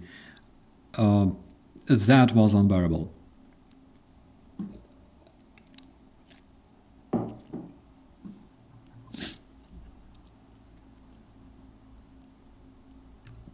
Cashew nut. It's not cashew. It's a Greek nut. I don't know what you call it. Walnut. Walnut. It's just after 3 a.m. and 8 a.m. considering a cup of coffee. What could go wrong? Absolutely. Absolutely. That's what I do. Coffee is such an interesting thing. You know, you make yourself coffee to stay awake, for example, to wake up, right, in the morning, like 7 a.m. You make yourself a cup of coffee and you're feeling fine. Then it's like 12 a.m. You want to go to bed. Before going to bed, you make yourself a cup of coffee and you sleep like a baby the whole night. How does it work? I have no idea. Maybe it's like placebo or something.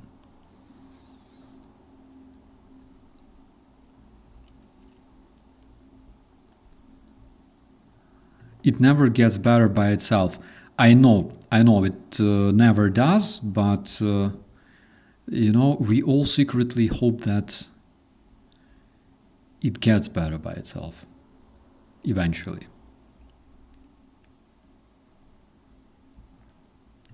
I want those chocolate covered coffee beans. Oh, those are nice.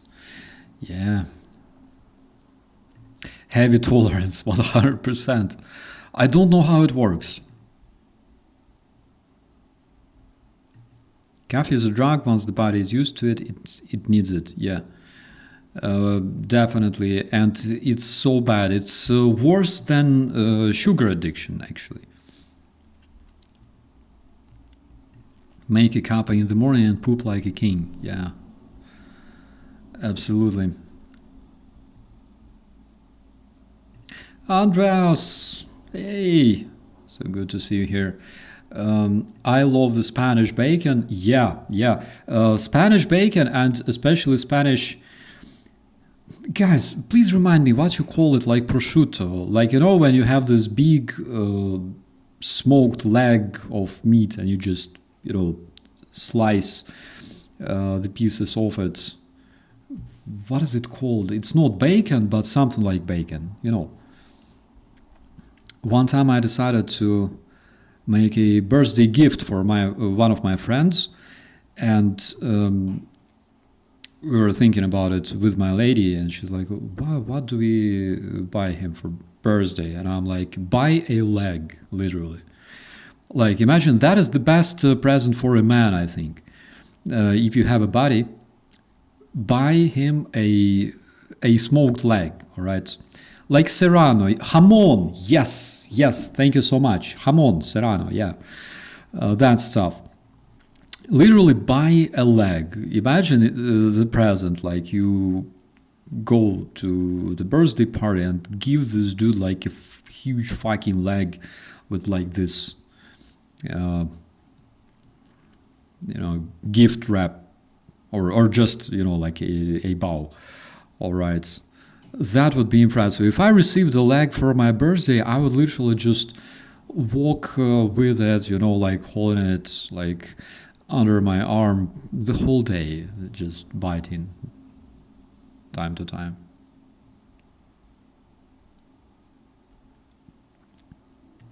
Spanish chocolate milk is out of this world. Oh, I enjoyed chocolate milk, by the way, it's so good.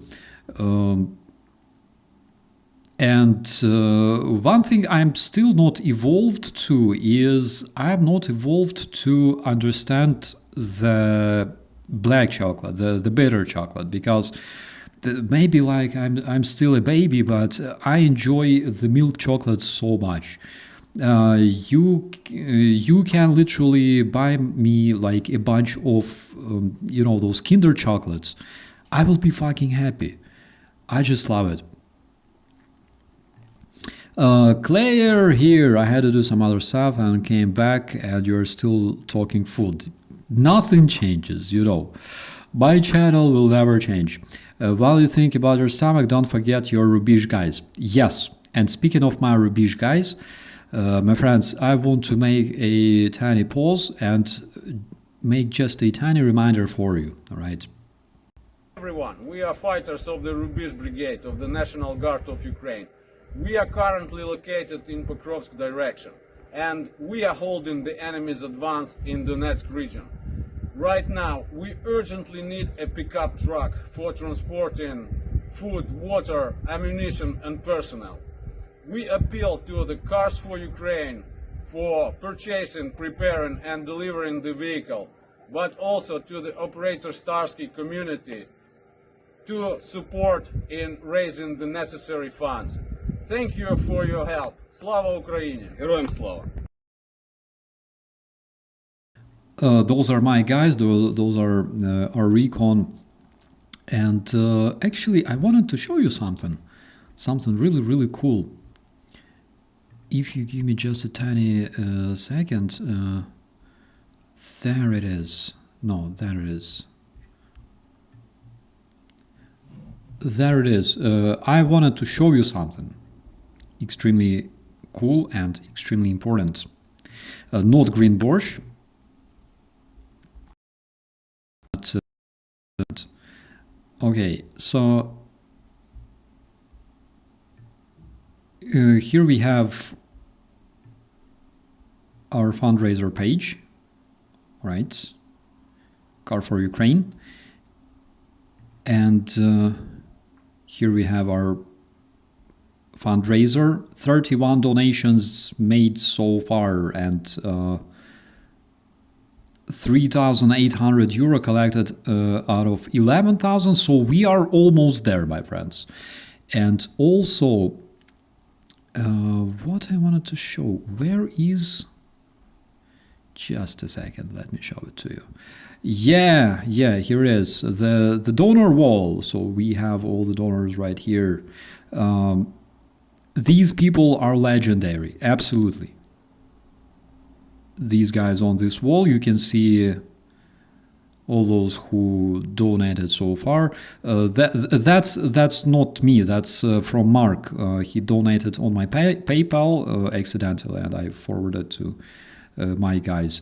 And these guys are absolutely legendary. Thank you so much for helping my brigade. I highly appreciate it. And you are just like like M. My God, how to show it? Like M. Neuster, who donated 1,000 euro. You are absolutely legendary. Thank you so much. It's so important for me to know that my guys will receive their truck, and I highly appreciate it. So that's something that I wanted to show and express my appreciation and gratitude, because they are absolutely amazing. All those people who donated, I thank you so much. So could you please do an episode about Red Mercury?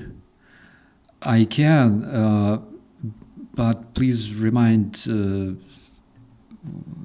Red Mercury, you mean like the chemical that is used as a detonator or something else.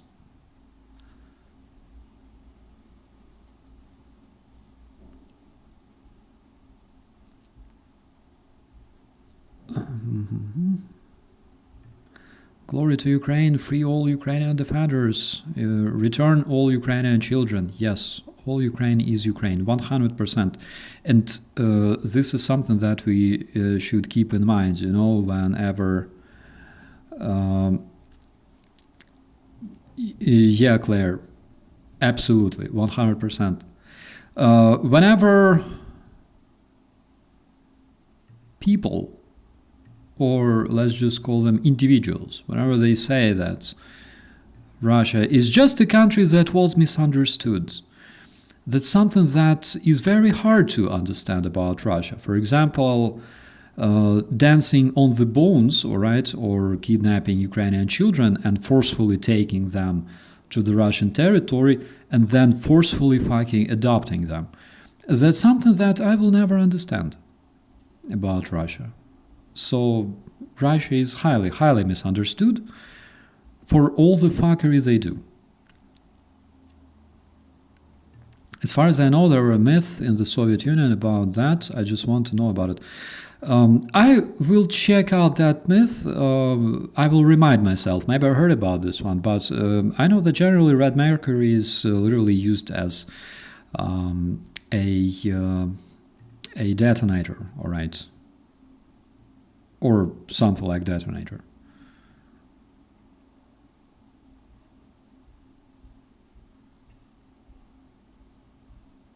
But again, I might be wrong.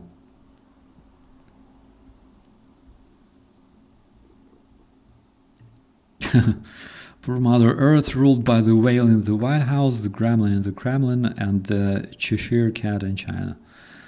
Yeah. I cannot argue on that. Black chocolate gets supplied more in military MREs than milk choco. The one that I tried, all right, in the military MREs, I don't know how to describe it. It's neither milk nor black. It's, for example, in Ukraine we have a chocolate called, I think we call it Chaika.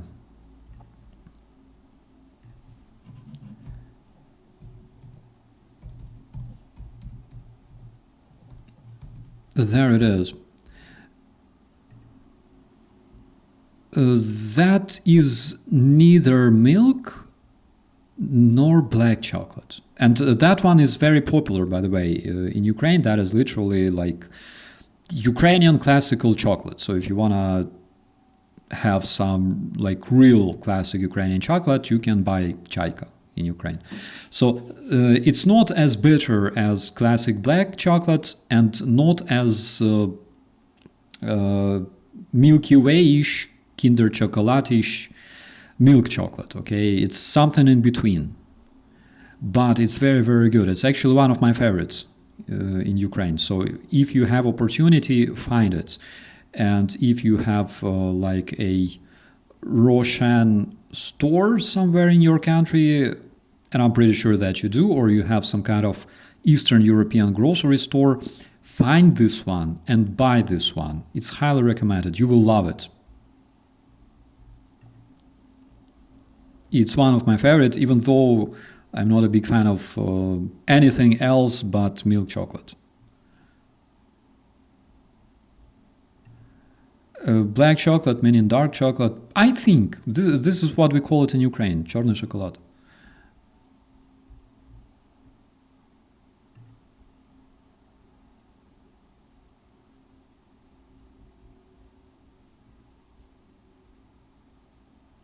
MRE choco is mostly protein plus choco. I don't even know if there must be some kind of protein in the chocolate, considering that there's milk in it. But I don't think that they have much of that protein.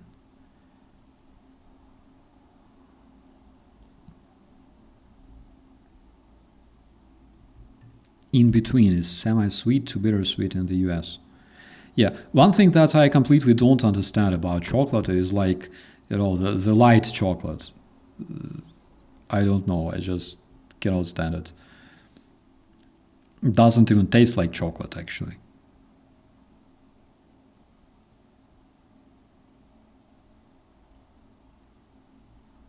Russian products are quite popular in Romania. They're quite popular basically in all sorts of Eastern European grocery stores. You can always find either candies or chocolates. I've been myself to the factory of Russian in Kyiv, all right, and I even built a chocolate because they have plenty of tours around the facility. You can go there with your kids, and kids actually love it. And they can print like a box for the chocolate, right? They can make chocolate themselves. So I made like a box of chocolate myself, milk chocolate, of course. It was good. Europeans say American chocolate tastes like vomit. I never tried American chocolate, by the way. Gotta try. I tried Mountain Dew. I remember. My bro Mercado sent me like a freaking bag of Mountain Dew back in Ukraine in 2023. And it was actually a very, very big bag. The bag, by the way, traveled to one of Ukrainian soldiers later. But it was a huge duffel bag of Mountain Dew. It took me literally 1 week to finish it all. All right. It was really good.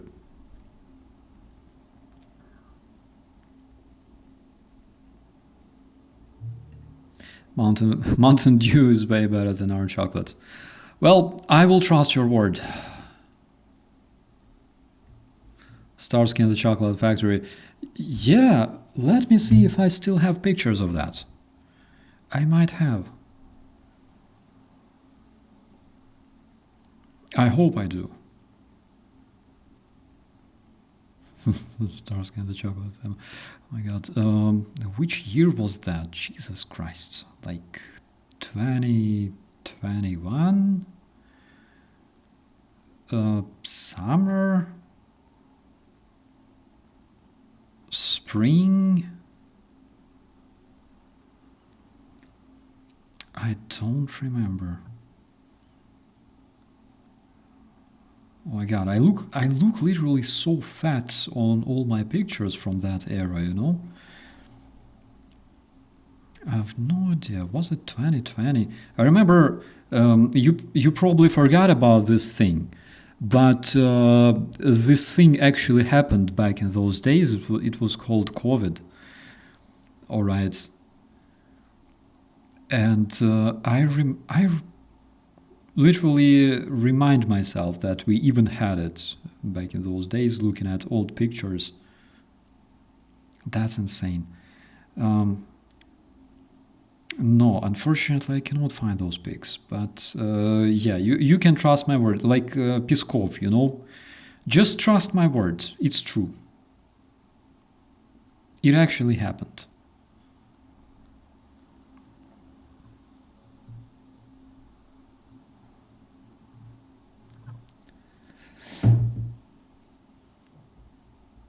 I love Kinder Chocolate and Lindt, but even what we get here is different. I'm surprised, for example, with KFC and McDonald's in Germany, because in Ukraine, and in the Netherlands, by the way, as well, because in Ukraine, that is like legit restaurant, clean, you order something, literally 3 to 5 minutes, you get it. You get your order delivered to your table. Everything's good, everything's clean. People go there with like their families to have a good time together. Yeah, so I was surprised with what it looks like in other countries. because in Ukraine we keep those places in order very, very much. Like the franchise of McDonald's and KFC in Ukraine is like high class.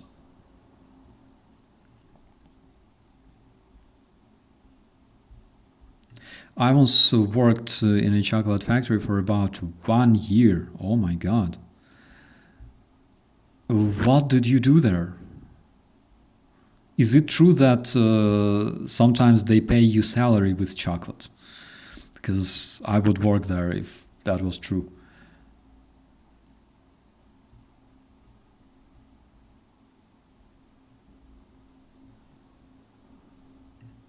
Kinder egg, milk chocolate egg with a little toy inside. Yeah, Kinder Surprise. Yeah. I still buy those for myself from time to time. I don't give a shit about the toy, but I like the chocolate itself so much. And also Kinder chocolate is basically like Kinder Surprise, like that Kinder egg, only without a toy. It's literally like a bar of chocolate.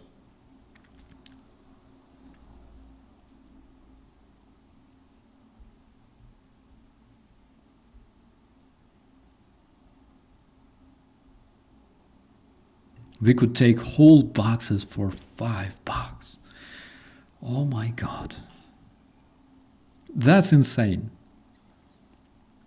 That's something cool actually, you know?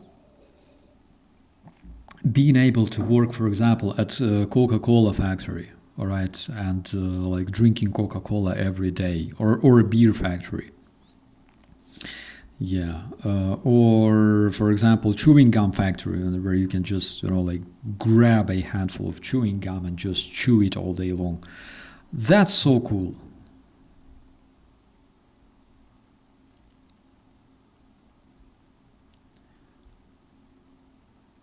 Aldi also has good chocolate. Do they produce chocolate? The last time I've been to Aldi, I actually bought a bunch of Ukrainian ice cream.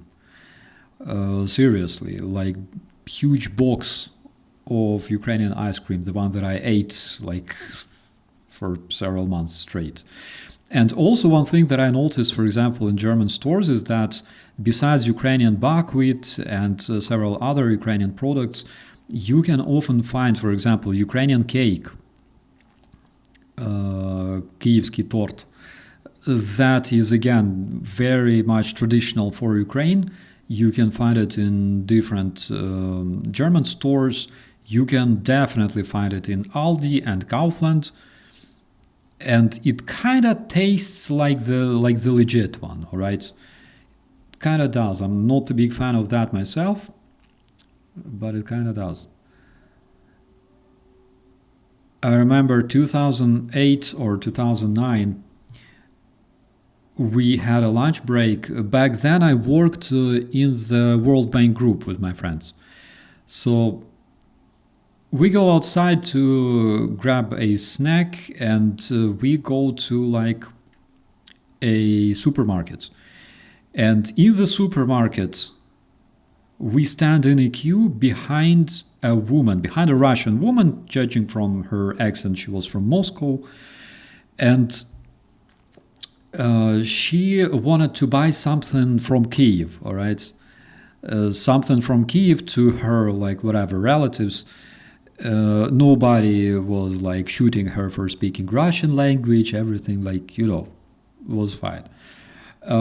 And she was asking like, is that Kievan? Is that Kievan? Kievsky, you know, Kievan. Is that a Kievan cake? Is that a Kievan pasties, you know? And in Kiev, if you're a local, you're probably acquainted with this saying. We have like a joke, you know, like a local joke that Kievsky, there's only two things that can be Kievsky. It's either Kievsky cake or Kievsky loser. I don't know why we say that, but it's kind of funny. And we're just like chilling behind this woman, and she's like, is that Kievsky? Is that Kievsky? And I'm telling to my friend, like, there's only two things that can be Kievsky. It's either Kievsky cake or Kievsky loser. And she hears that, and she turns to me, and she's like, you don't look like a cake, young man. And fuck, that, like, she owned me so bad right there. I admit, it was good.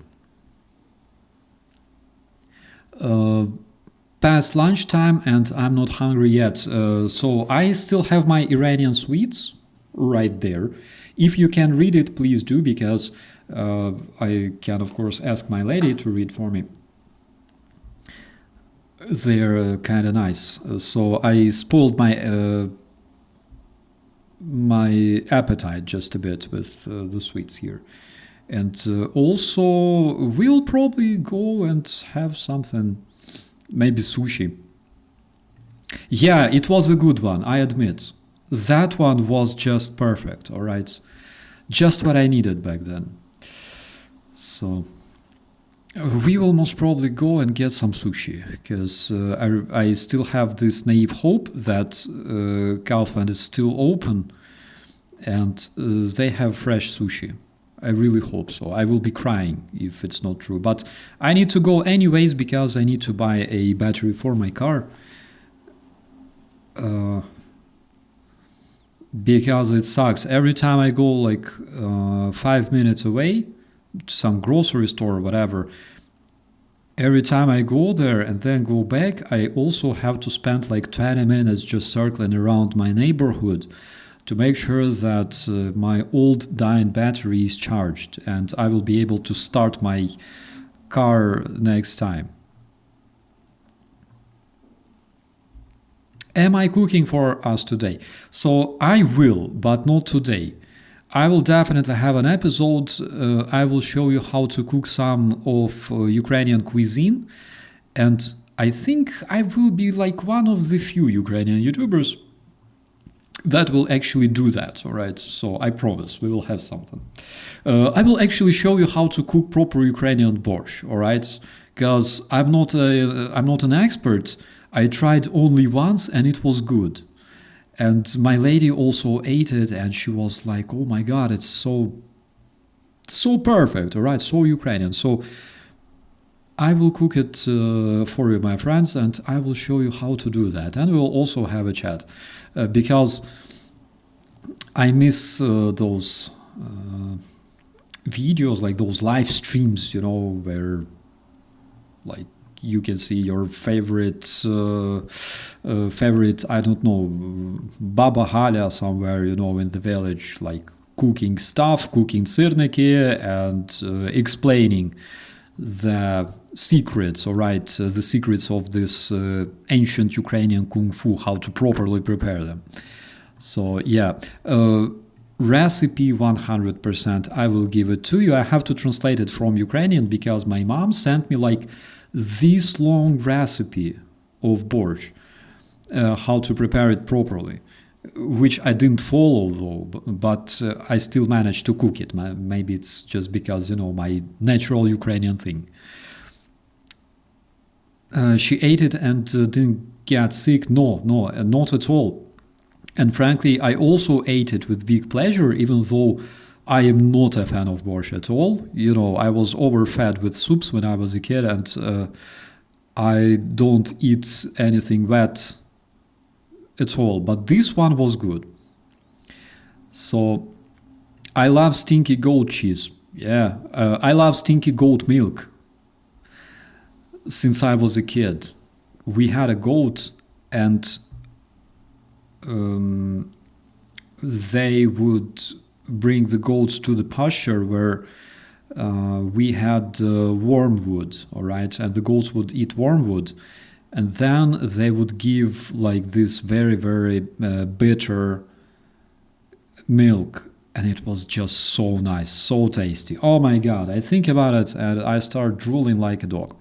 Okay, my dear friends, I think we'll wrap it up. Thanks for watching. I will go and buy a lot of necessary stuff.